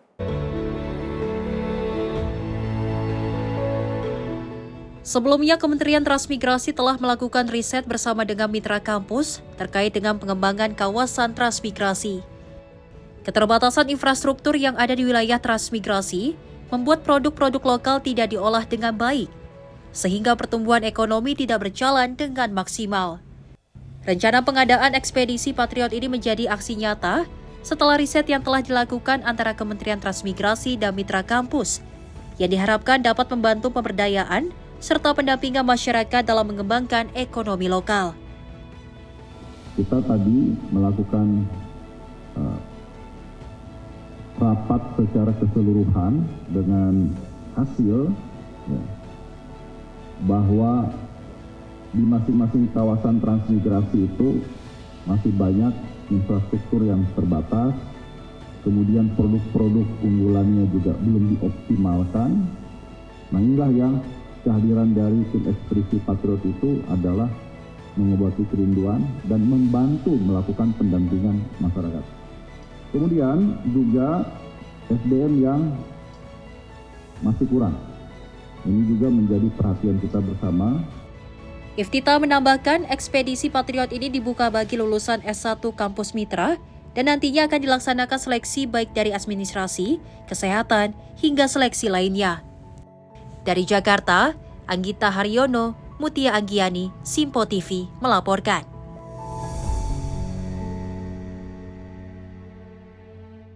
Pemirsa, Presiden Prabowo Subianto menargetkan revitalisasi 288.000 sekolah di seluruh Indonesia rampung pada tahun 2028. Program ini menjadi bagian dari upaya pemerintah dalam meningkatkan kualitas pendidikan nasional. Presiden Prabowo Subianto menegaskan target pemerintah untuk menuntaskan revitalisasi 288.000 sekolah di seluruh Indonesia pada 2028 sebagai bagian dari investasi besar di sektor pendidikan. Pernyataan ini disampaikan saat kunjungan ke SMAN 1 Cilacap, Jawa Tengah, Rabu 29 April 2026. Dalam peninjauan tersebut, Presiden Prabowo memaparkan rencana bertahap penyelesaian program, mulai dari 87.000 sekolah yang ditargetkan rampung pada akhir tahun ini, hingga sisa 200.000 sekolah yang akan dikejar pada 2027 dan 2028. Kepala negara juga menyebut peningkatan signifikan jumlah sekolah yang direvitalisasi dibanding tahun sebelumnya. Saya berharap semua sekolah akan selesai 2028. Kita kalau tidak salah punya 288.000 sekolah.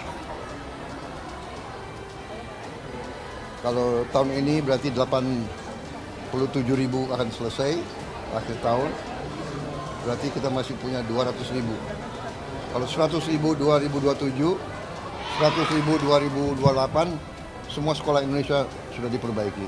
Tahun ini sudah 70.000. Anggaran tahun lalu 17.000 sekolah, tahun ini 70.000 sekolah. Tahun depan target saya kalau bisa lebih dari 100.000. Sekolah adalah sangat penting. Pendidikan adalah kunci kebangkitan bangsa kita. Ya, saya akan menaruh perhatian dan saya akan investasi besar-besaran di bidang pendidikan untuk masa depan bangsa kita semuanya. Setiap anak Indonesia harus dikasih pendidikan yang terbaik. Presiden menyampaikan, perbaikan infrastruktur pendidikan menjadi prioritas utama karena pendidikan adalah kunci kemajuan bangsa. Program revitalisasi ini mencakup pembenahan bangunan sekolah, peningkatan fasilitas belajar, serta pemerataan kualitas pendidikan hingga ke wilayah perkotaan dan daerah tertinggal, terdepan, dan terluar. Tim redaksi Sinpo TV melaporkan. Sementara itu, pemirsa, Presiden Prabowo Subianto menargetkan peningkatan kualitas pendidikan melalui penambahan papan interaktif digital di sekolah-sekolah. Program ini menjadi bagian dari upaya digitalisasi pembelajaran di seluruh Indonesia.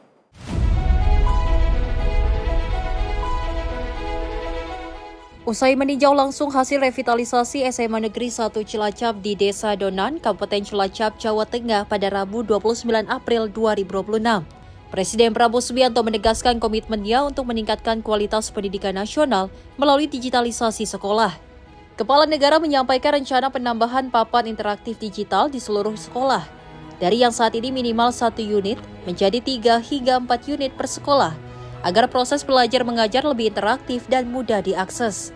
Selain itu, pemerintah juga menyiapkan sistem pembelajaran terpusat dengan menghadirkan tenaga pengajar terbaik, termasuk penutur asli bahasa asing, guna meningkatkan kemampuan siswa dalam menghadapi persaingan global. Saya ingin semua ruang kelas punya layar digital, iya smart board, ya smart class. Sekarang baru 1 per sekolah ya. Ada yang 2. Ini hebat sudah 2. Berarti target kita masih tiap sekolah mungkin 3-4 lagi. Tahun ini kita perjuangkan 3 tambahan ke seluruh Indonesia. Dengan demikian interaktif,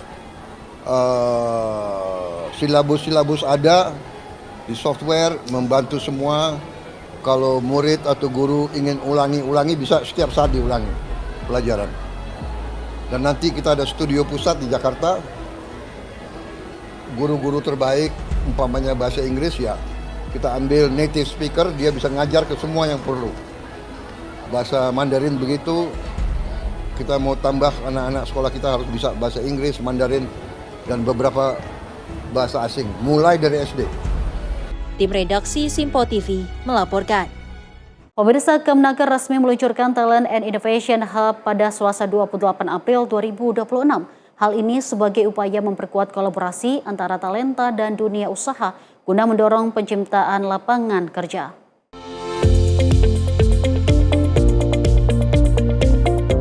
Menaker Yasirli mengatakan program ini diharapkan menjadi solusi atas tantangan ketenagakerjaan, khususnya kesenjangan antara kompetensi tenaga kerja dengan kebutuhan industri. Peluncuran TIH dilakukan di Balai Perluasan Kesempatan Kerja, Bekasi pada Selasa 28 April 2026 dan diikuti secara daring oleh ribuan peserta dari berbagai daerah. Program ini merupakan bagian dari transformasi pengembangan sumber daya manusia yang tidak lagi hanya berfokus pada pelatihan, tetapi juga mendorong inovasi dan kewirausahaan. And Innovation Hub ya. Jadi ini salah satu bentuk transformasi dari Balai Perluasan Kesempatan Kerja di Kementerian Ketenagakerjaan. Selama ini mungkin Balai Perluasan Kesempatan Kerja kita masih terbatas perannya. Lebih banyak program-program basisnya itu adalah kewirausahaan atau tenaga kerja mandiri. Kami melihat bisa dikembangkan lebih jauh, makanya kita beri nama Talent and Innovation Hub. Intinya adalah Talent Hub itu kita mengundang ya anak bangsa untuk berkumpul di balai-balai Kementerian Ketenagakerjaan, khususnya adalah Balai Perluasan Kesempatan Kerja. Bahkan kita juga berharap di Balai Vokasi mereka bisa hadir, berkumpul, sharing, mendapatkan peningkatan kompetensi. Menteri Ketenagakerjaan Yasiri mengatakan bahwa Talent and Innovation Hub merupakan bagian dari transformasi BPKK, di mana program ini dirancang sebagai ekosistem yang juga menghubungkan pelatihan, inovasi, dan kebutuhan industri. Melalui pendekatan ini, talenta tidak hanya dipersiapkan untuk menjadi pencari kerja, tetapi juga didorong menjadi pencipta lapangan kerja. Menaker menjelaskan kegiatan Talent and Innovation Hub mencakup penguatan kompetensi berbasis kebutuhan industri melalui berbagai program pelatihan seperti pengembangan keterampilan digital, kecerdasan buatan, kewirausahaan, serta program peningkatan kapasitas bagi penyandang disabilitas. Dalam program ini, peserta tidak hanya mengikuti pelatihan tetapi juga terlibat dalam pembelajaran berbasis proyek untuk menghasilkan solusi atau produk yang relevan dengan kebutuhan pasar. Tim redaksi Simpo TV melaporkan. Pemirsa, Presiden Prabowo Subianto menetapkan pengolahan sampah terpadu Banyumas sebagai model prioritas nasional. Pemerintah menargetkan persoalan sampah di Indonesia dapat terkendali dalam 2 hingga 3 tahun ke depan.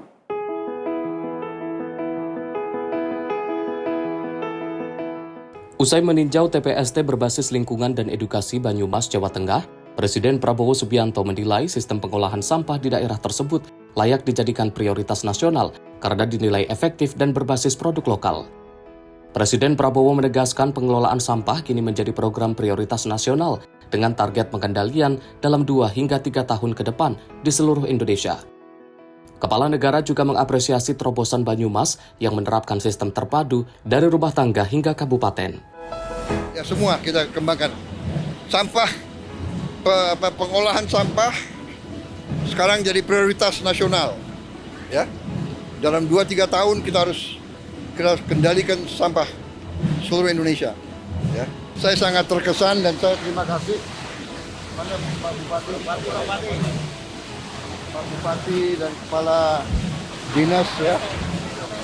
Ini satu terobosan inisiatif yang sangat baik.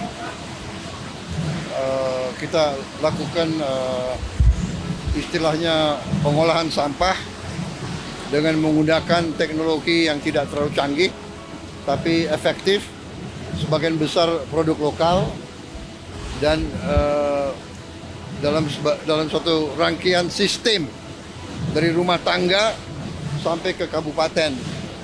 Jadi ini saya kira sangat efektif ya, menjadi contoh untuk banyak provinsi, banyak kabupaten, bahkan dari negara lain ada yang ke sini.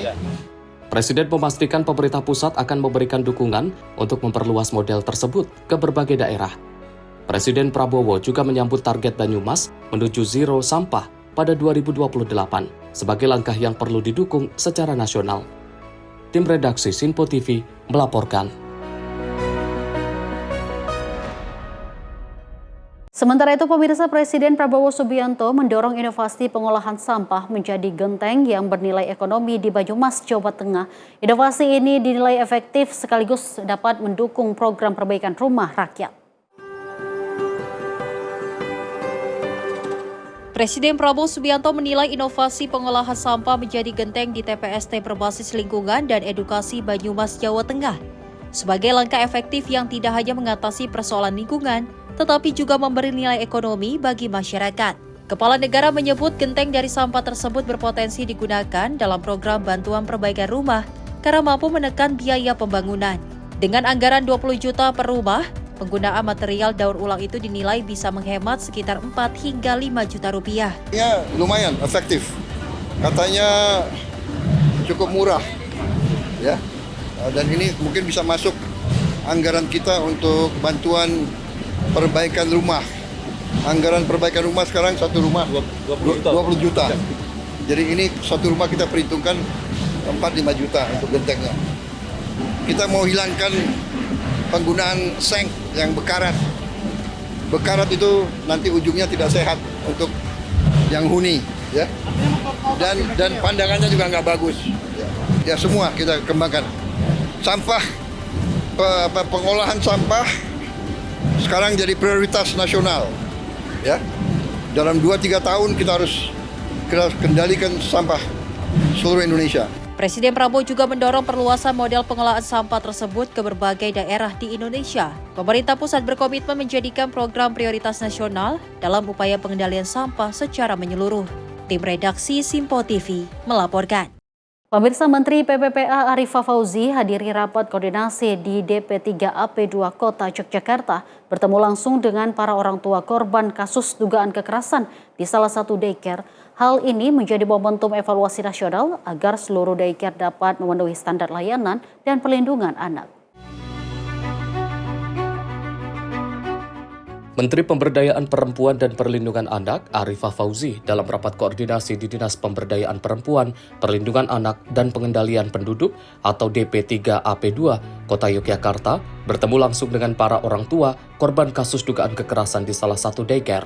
Pertemuan tersebut dilakukan untuk mendengarkan secara langsung kebutuhan, harapan, serta masukan dari keluarga korban terkait proses penanganan kasus. Saya datang di Jogja dengan satu tujuan, bagaimana kita bersama-sama melihat kasus yang terjadi di Yogyakarta yang sedang menjadi perhatian publik, yaitu tentang daycare yang menjalani prosesnya tidak sesuai dengan standar daycare sebagaimana mestinya.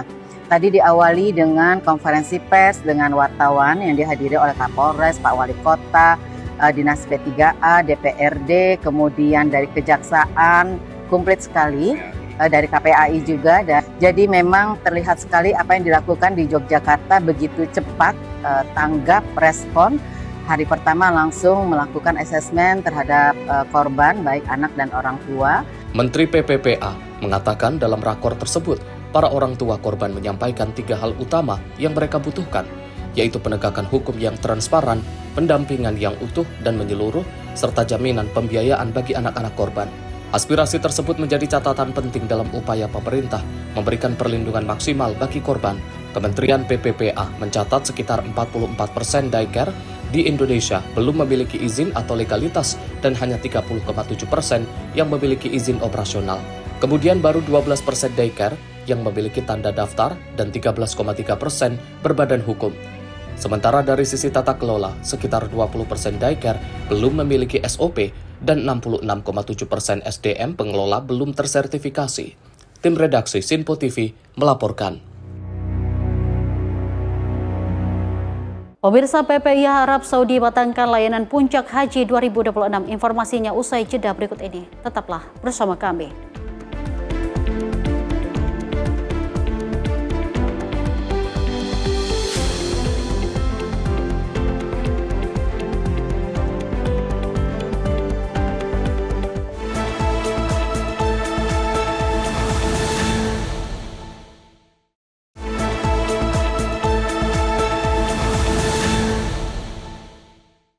Selamat pagi pemirsa, terima kasih Anda masih setia bersama kami di Menyapa Indonesia Pagi. Pemirsa, petugas penyelenggara ibadah haji atau PPIH Arab Saudi mulai mematangkan persiapan menghadapi Puncak Haji 2026. Melalui rapat koordinasi Perdana Ar-Musnah di Mekah, berbagai aspek pelayanan disiapkan agar jemaah Indonesia dapat menjalankan rangkaian ibadah haji dengan aman dan juga nyaman.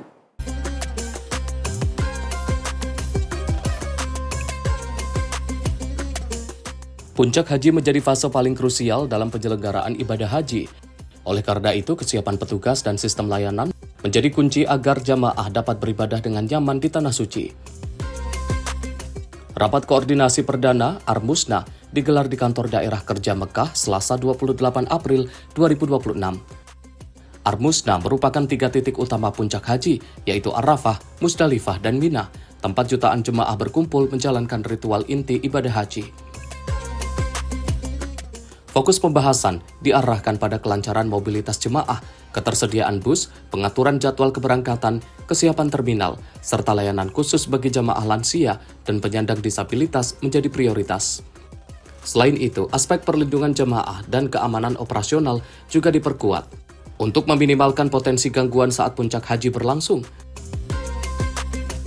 Harapannya, seluruh jemaah haji Indonesia dapat menjalani fase Armusna dengan tertib, lancar, dan khusyuk. Dari Mekah, Arab Saudi, Ferdi Setiawan, Sinpo TV.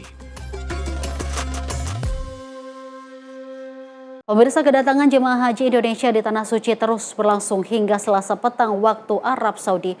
Puluhan ribu jemaah telah tiba di kota Madinah. Petugas haji pun juga meningkatkan pelayanan, terutama bagi jemaah lanjut usia dan beresiko tinggi.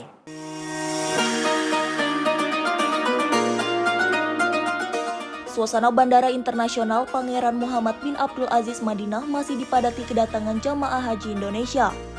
Hingga Selasa 28 April 2026, pukul 18.00 waktu Arab Saudi, sebanyak 113 kelompok terbang atau kloter telah mendarat di Madinah dengan total jamaah yang tiba mencapai 43.812 orang.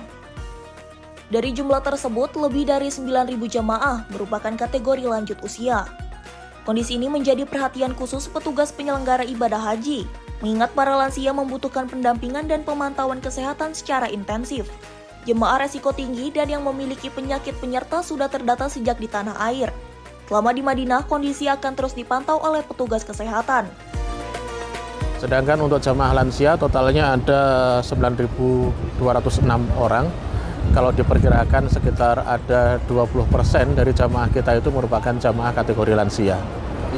Untuk yang jamaah resiko tinggi memang dari kesehatan mereka sudah memiliki datanya dan nanti jamaah kita akan dipantau kondisi kesehatannya, terutama bagi yang risti-risti itu oleh para petugas kesehatan. Dari Madinah, Arab Saudi, Ferdi Setiawan, Sinpo TV melaporkan. Pemirsa, akibat kendala teknis pesawat jemaah haji kloter Sub 16 asal Kabupaten Malang akhirnya tiba di Madinah pada Selasa dini hari. Pihak Saudi Airlines menyebut penundaan terpaksa dilakukan demi keselamatan jemaah.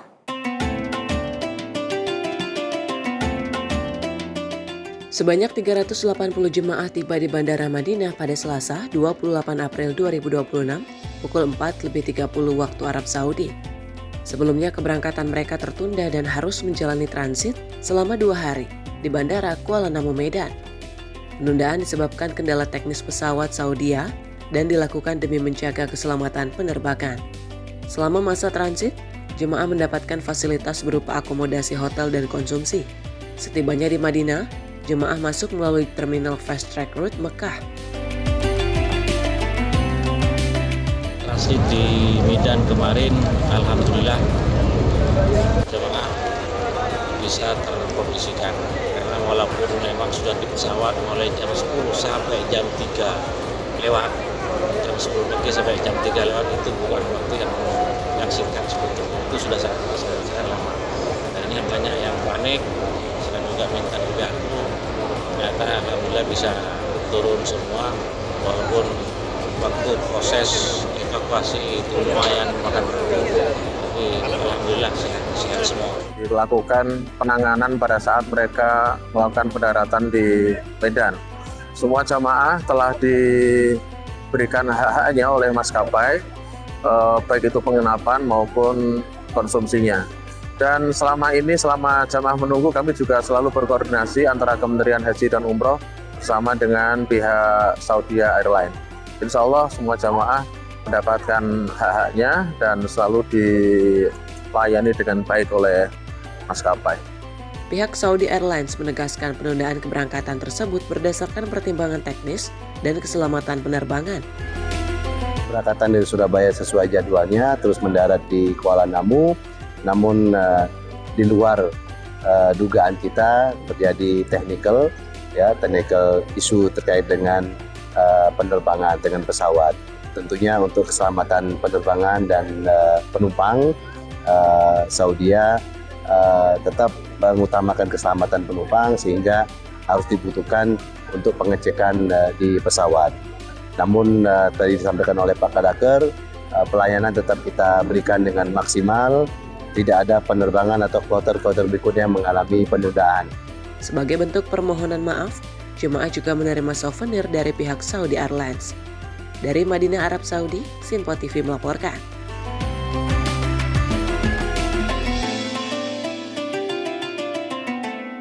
Sementara itu pemirsa, jemaah haji Indonesia Kloter Batam 5 akhirnya tiba di Madinah, Arab Saudi setelah sempat mengalami penundaan selama kurang lebih 1 hari.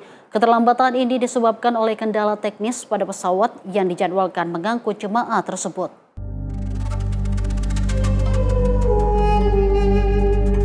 Pesawat Saudi Airlines dengan nomor penerbangan SV5312 yang membawa jemaah haji Kloter Batam 5 tiba di Bandara Madinah pada Selasa malam pukul 20:03 waktu Arab Saudi.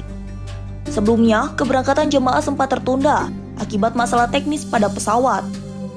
Demi menjaga keselamatan penumpang, maskapai memutuskan untuk menunda penerbangan hingga kondisi pesawat dinyatakan layak terbang. Sebagai solusi, pihak maskapai kemudian mendatangkan pesawat pengganti jenis Boeing 777-300 dengan kapasitas sekitar 445 penumpang. Tak hanya itu, 2 pesawat cadangan tambahan juga disiapkan untuk mengantisipasi gangguan pada jadwal penerbangan berikutnya, sesuai arahan Kementerian Haji dan Umroh Arab Saudi. Pihak maskapai memastikan bahwa keterlambatan hanya terjadi pada kloter Batam 5. Sementara kloter berikutnya seperti Batam 6 dan Batam 7 tetap diberangkatkan sesuai jadwal menggunakan pesawat cadangan.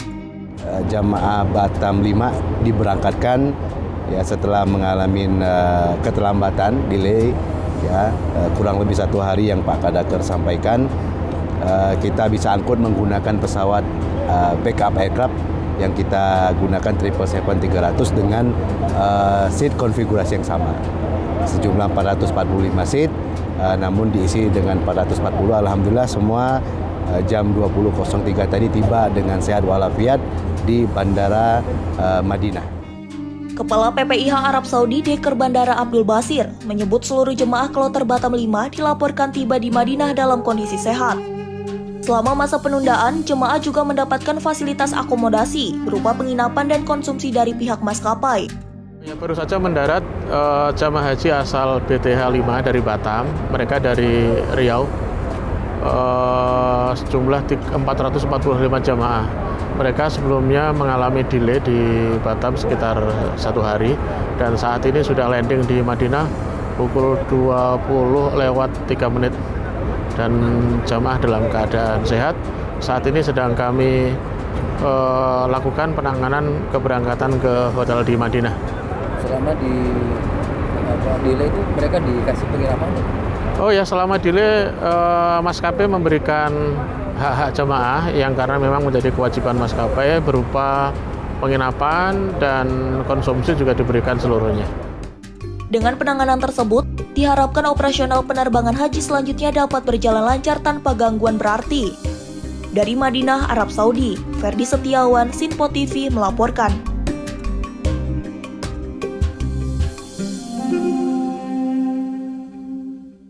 Pemirsa, pelayanan konsumsi bagi jemaah haji Indonesia terus dijaga kualitas dan juga ketepatannya, mulai dari proses memasak di dapur hingga makanan sampai ke tangan jemaah di hotel. Dan seluruh proses dilakukan secara standar dan diawasi ketat demi menjamin kelayakan dan juga keamanan makanan.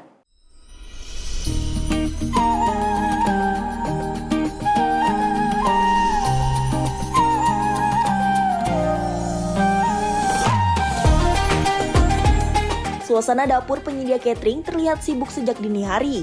Ratusan petugas menyiapkan ribuan porsi makanan untuk jemaah haji Indonesia. Proses dimulai dari pemilihan bahan makanan yang segar dan berkualitas. Setiap bahan yang masuk dipastikan telah melalui pemeriksaan ketat sesuai standar kesehatan. Selanjutnya, petugas memasak menu sesuai dengan standar gizi yang telah ditetapkan. Menu yang disajikan pun disesuaikan dengan selera jemaah Indonesia, agar tetap nikmat meski berada di tanah suci. Setelah proses memasak selesai, makanan langsung dikemas dalam wadah khusus yang higienis.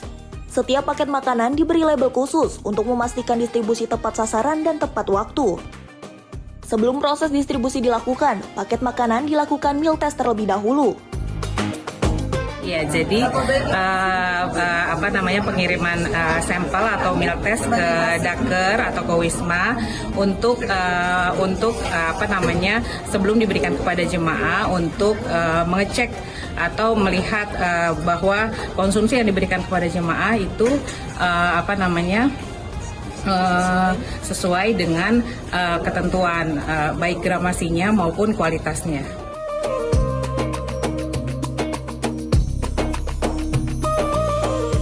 Petugas kemudian memuat makanan ke dalam armada distribusi. Kendaraan yang digunakan telah dilengkapi pengatur suhu agar kualitas makanan tetap terjaga selama perjalanan. Setibanya di hotel, petugas langsung menyalurkan makanan kepada jemaah. Proses pembagian dilakukan secara teratur, baik melalui ruang makan maupun didistribusikan langsung ke kamar jemaah, khususnya bagi lansia dan jemaah berkebutuhan khusus. Jemaah Haji Indonesia mengaku masakan yang disediakan selama di Tanah Suci sangat baik dan sesuai cita rasa Nusantara. Kalau menunya sangat enak sekali, Pak. Cocok dengan lidah Indonesia, Pak. Mantap. Cukup nggak Pak porsinya? Wah, cukup sekali, Pak. Kalau kita nggak perlu yang mewah-mewah, yang penting kita cocok di lidah, Pak. Untuk konsumsi saya pikir sangat-sangat cukup, ya kan? Dengan kesediaan anggaran seluruhnya itu cukup ya. Makan dapat 3 kali sehari, juga dikasih air minum. Tadi juga saya dapatkan susu ya. Dapat susu, alhamdulillah. Dengan layanan konsumsi yang terjaga kualitas dan gizinya, diharapkan jemaah haji dapat menjalankan ibadah dengan lebih nyaman dan khusyuk. Dari Madinah, Arab Saudi, Ferdi Setiawan, Sinpo TV melaporkan. Pemirsa, di tengah padatnya aktivitas menyambut kedatangan jemaah haji Indonesia, petugas haji Indonesia di Madinah, Arab Saudi menunjukkan kepedulian mendalam atas musibah di tanah air. Petugas daerah kerja Bandara Madinah menggelar doa bersama dan menyampaikan bela sungkawa atas kecelakaan kereta api Argo Bromo Anggrek dan KRL komuter lain di Bekasi.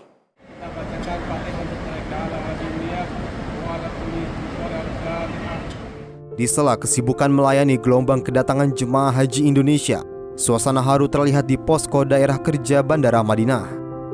Sejumlah petugas haji berkumpul, menundukkan kepala dan memanjatkan doa bersama untuk para korban kecelakaan kereta api dan KRL yang terjadi di Bekasi, Jawa Barat. Mereka memanjatkan doa agar para korban yang meninggal dunia mendapatkan tempat terbaik di sisi Allah Subhanahu wa Ta'ala. Keluarga yang ditinggalkan diberikan ketabahan dan korban luka diberikan kesembuhan. Di tengah jarak ribuan kilometer dari tanah air, para petugas mengaku tetap merasakan duka mendalam atas musibah yang menimpa saudara sebangsa. Setelah doa bersama, petugas kembali melanjutkan tugas menyambut jemaah haji Indonesia yang terus berdatangan di Bandara Madinah. Semangat melayani tamu Allah sekaligus kepedulian terhadap sesama di tanah air menjadi gambaran solidaritas yang tak terpisahkan oleh jarak. Doa dan simpati dari Tanah Suci menjadi penguat bagi keluarga korban di tanah air. Sementara petugas haji Indonesia di Madinah terus melanjutkan tugas memberikan pelayanan terbaik bagi para jemaah. Tim redaksi Sinpo TV melaporkan.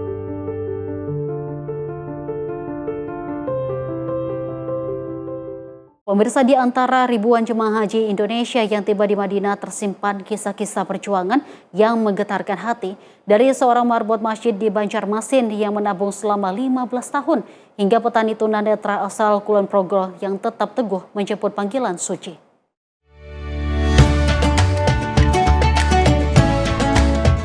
Langit Madinah menyambut para tamu Allah dengan cahaya lembut senja. Di tengah antrian panjang jemaah yang baru tiba, langkah Hamdi terlihat tertatih. Namun wajahnya memancarkan kebahagiaan yang tak mampu disembunyikan. Pria sederhana asal Banjarmasin itu sehari-hari bekerja sebagai marbot masjid. Penghasilannya jauh dari kata besar. Namun dari rezeki 2 juta rupiah setiap bulan, ia menyisihkan sedikit demi sedikit untuk satu impian besar, berhaji bersama sang istri. Bapak, Ibu, ini pergi haji berdua ini. Insya Allah. Namanya Bapak siapa? Saya Bapak Hamdi. Ibu, Ibu siapa? Aminah.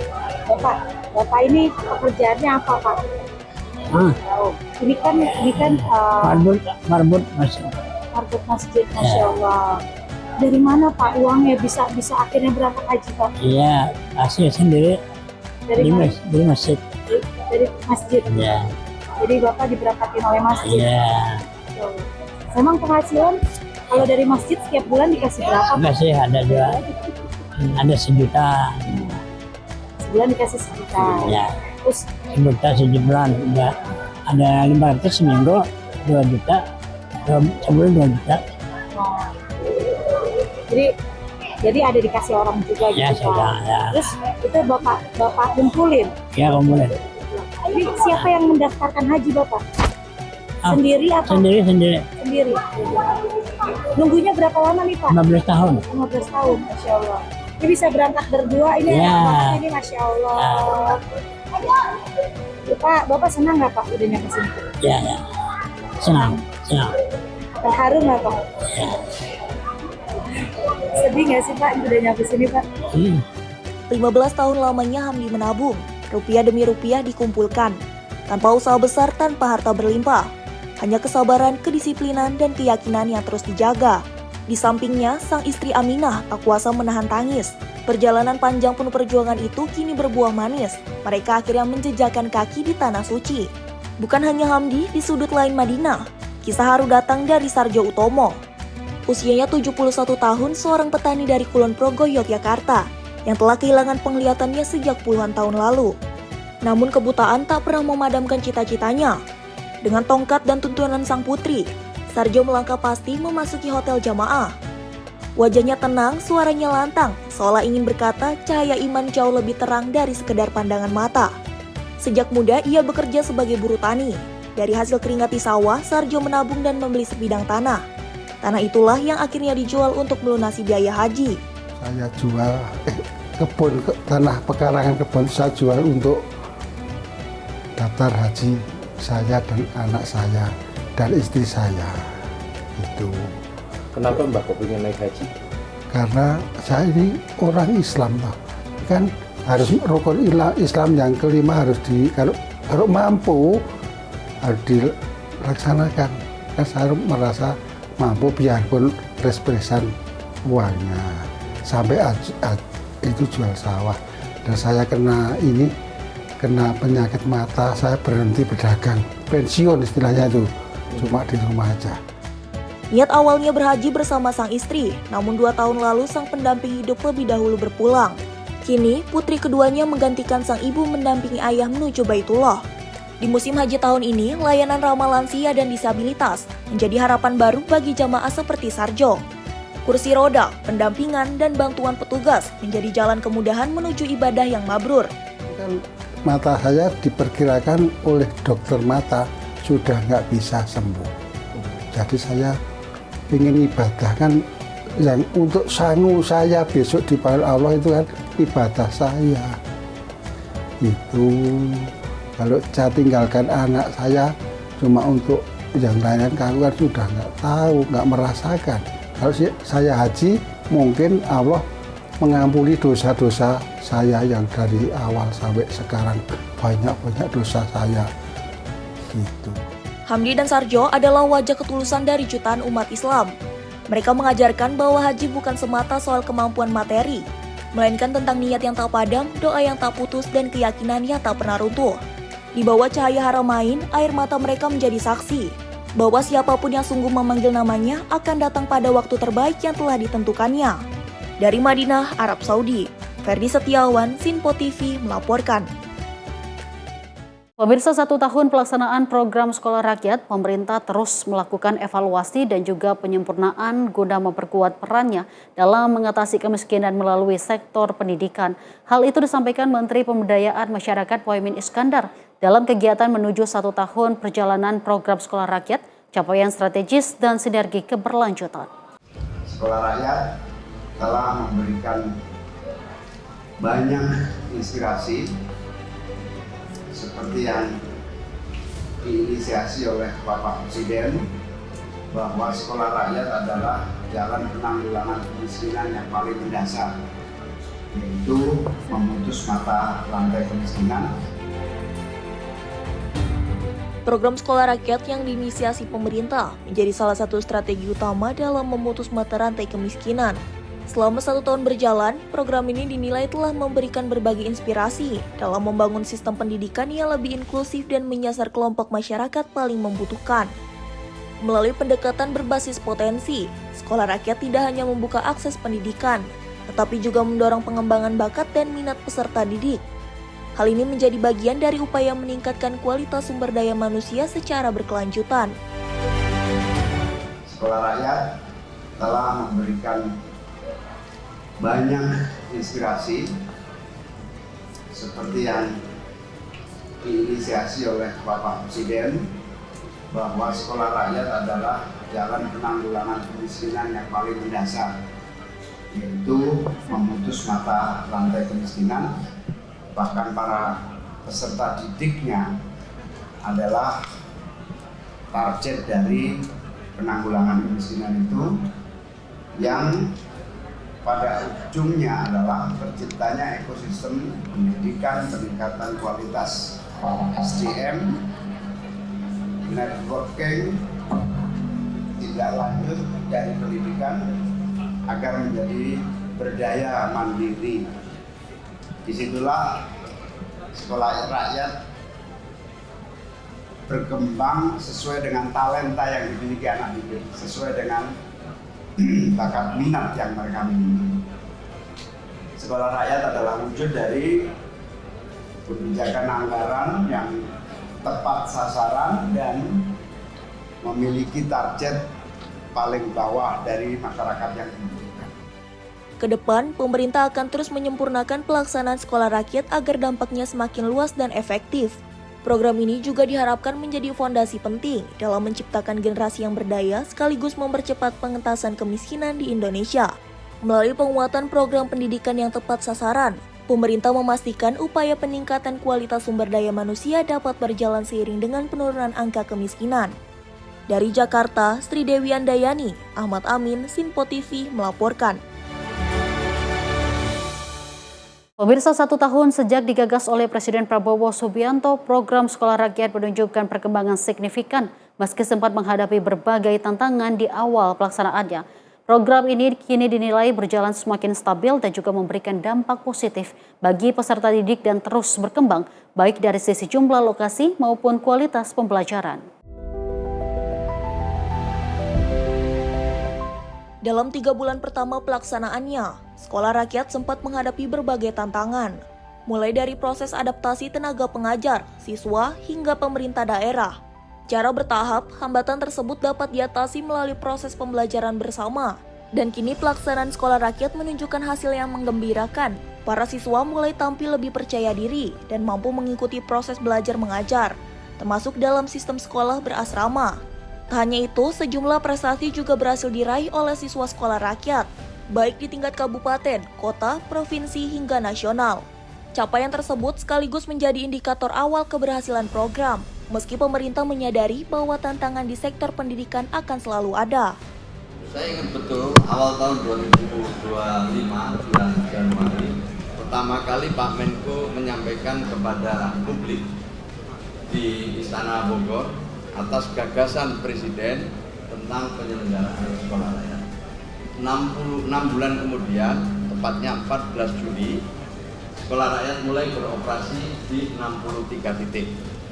Setelah itu, pada bulan Agustus ada penambahan, September ada penambahan sampai beroperasi di 166 titik dengan alokasi siswa waktu itu hampir 16 titik.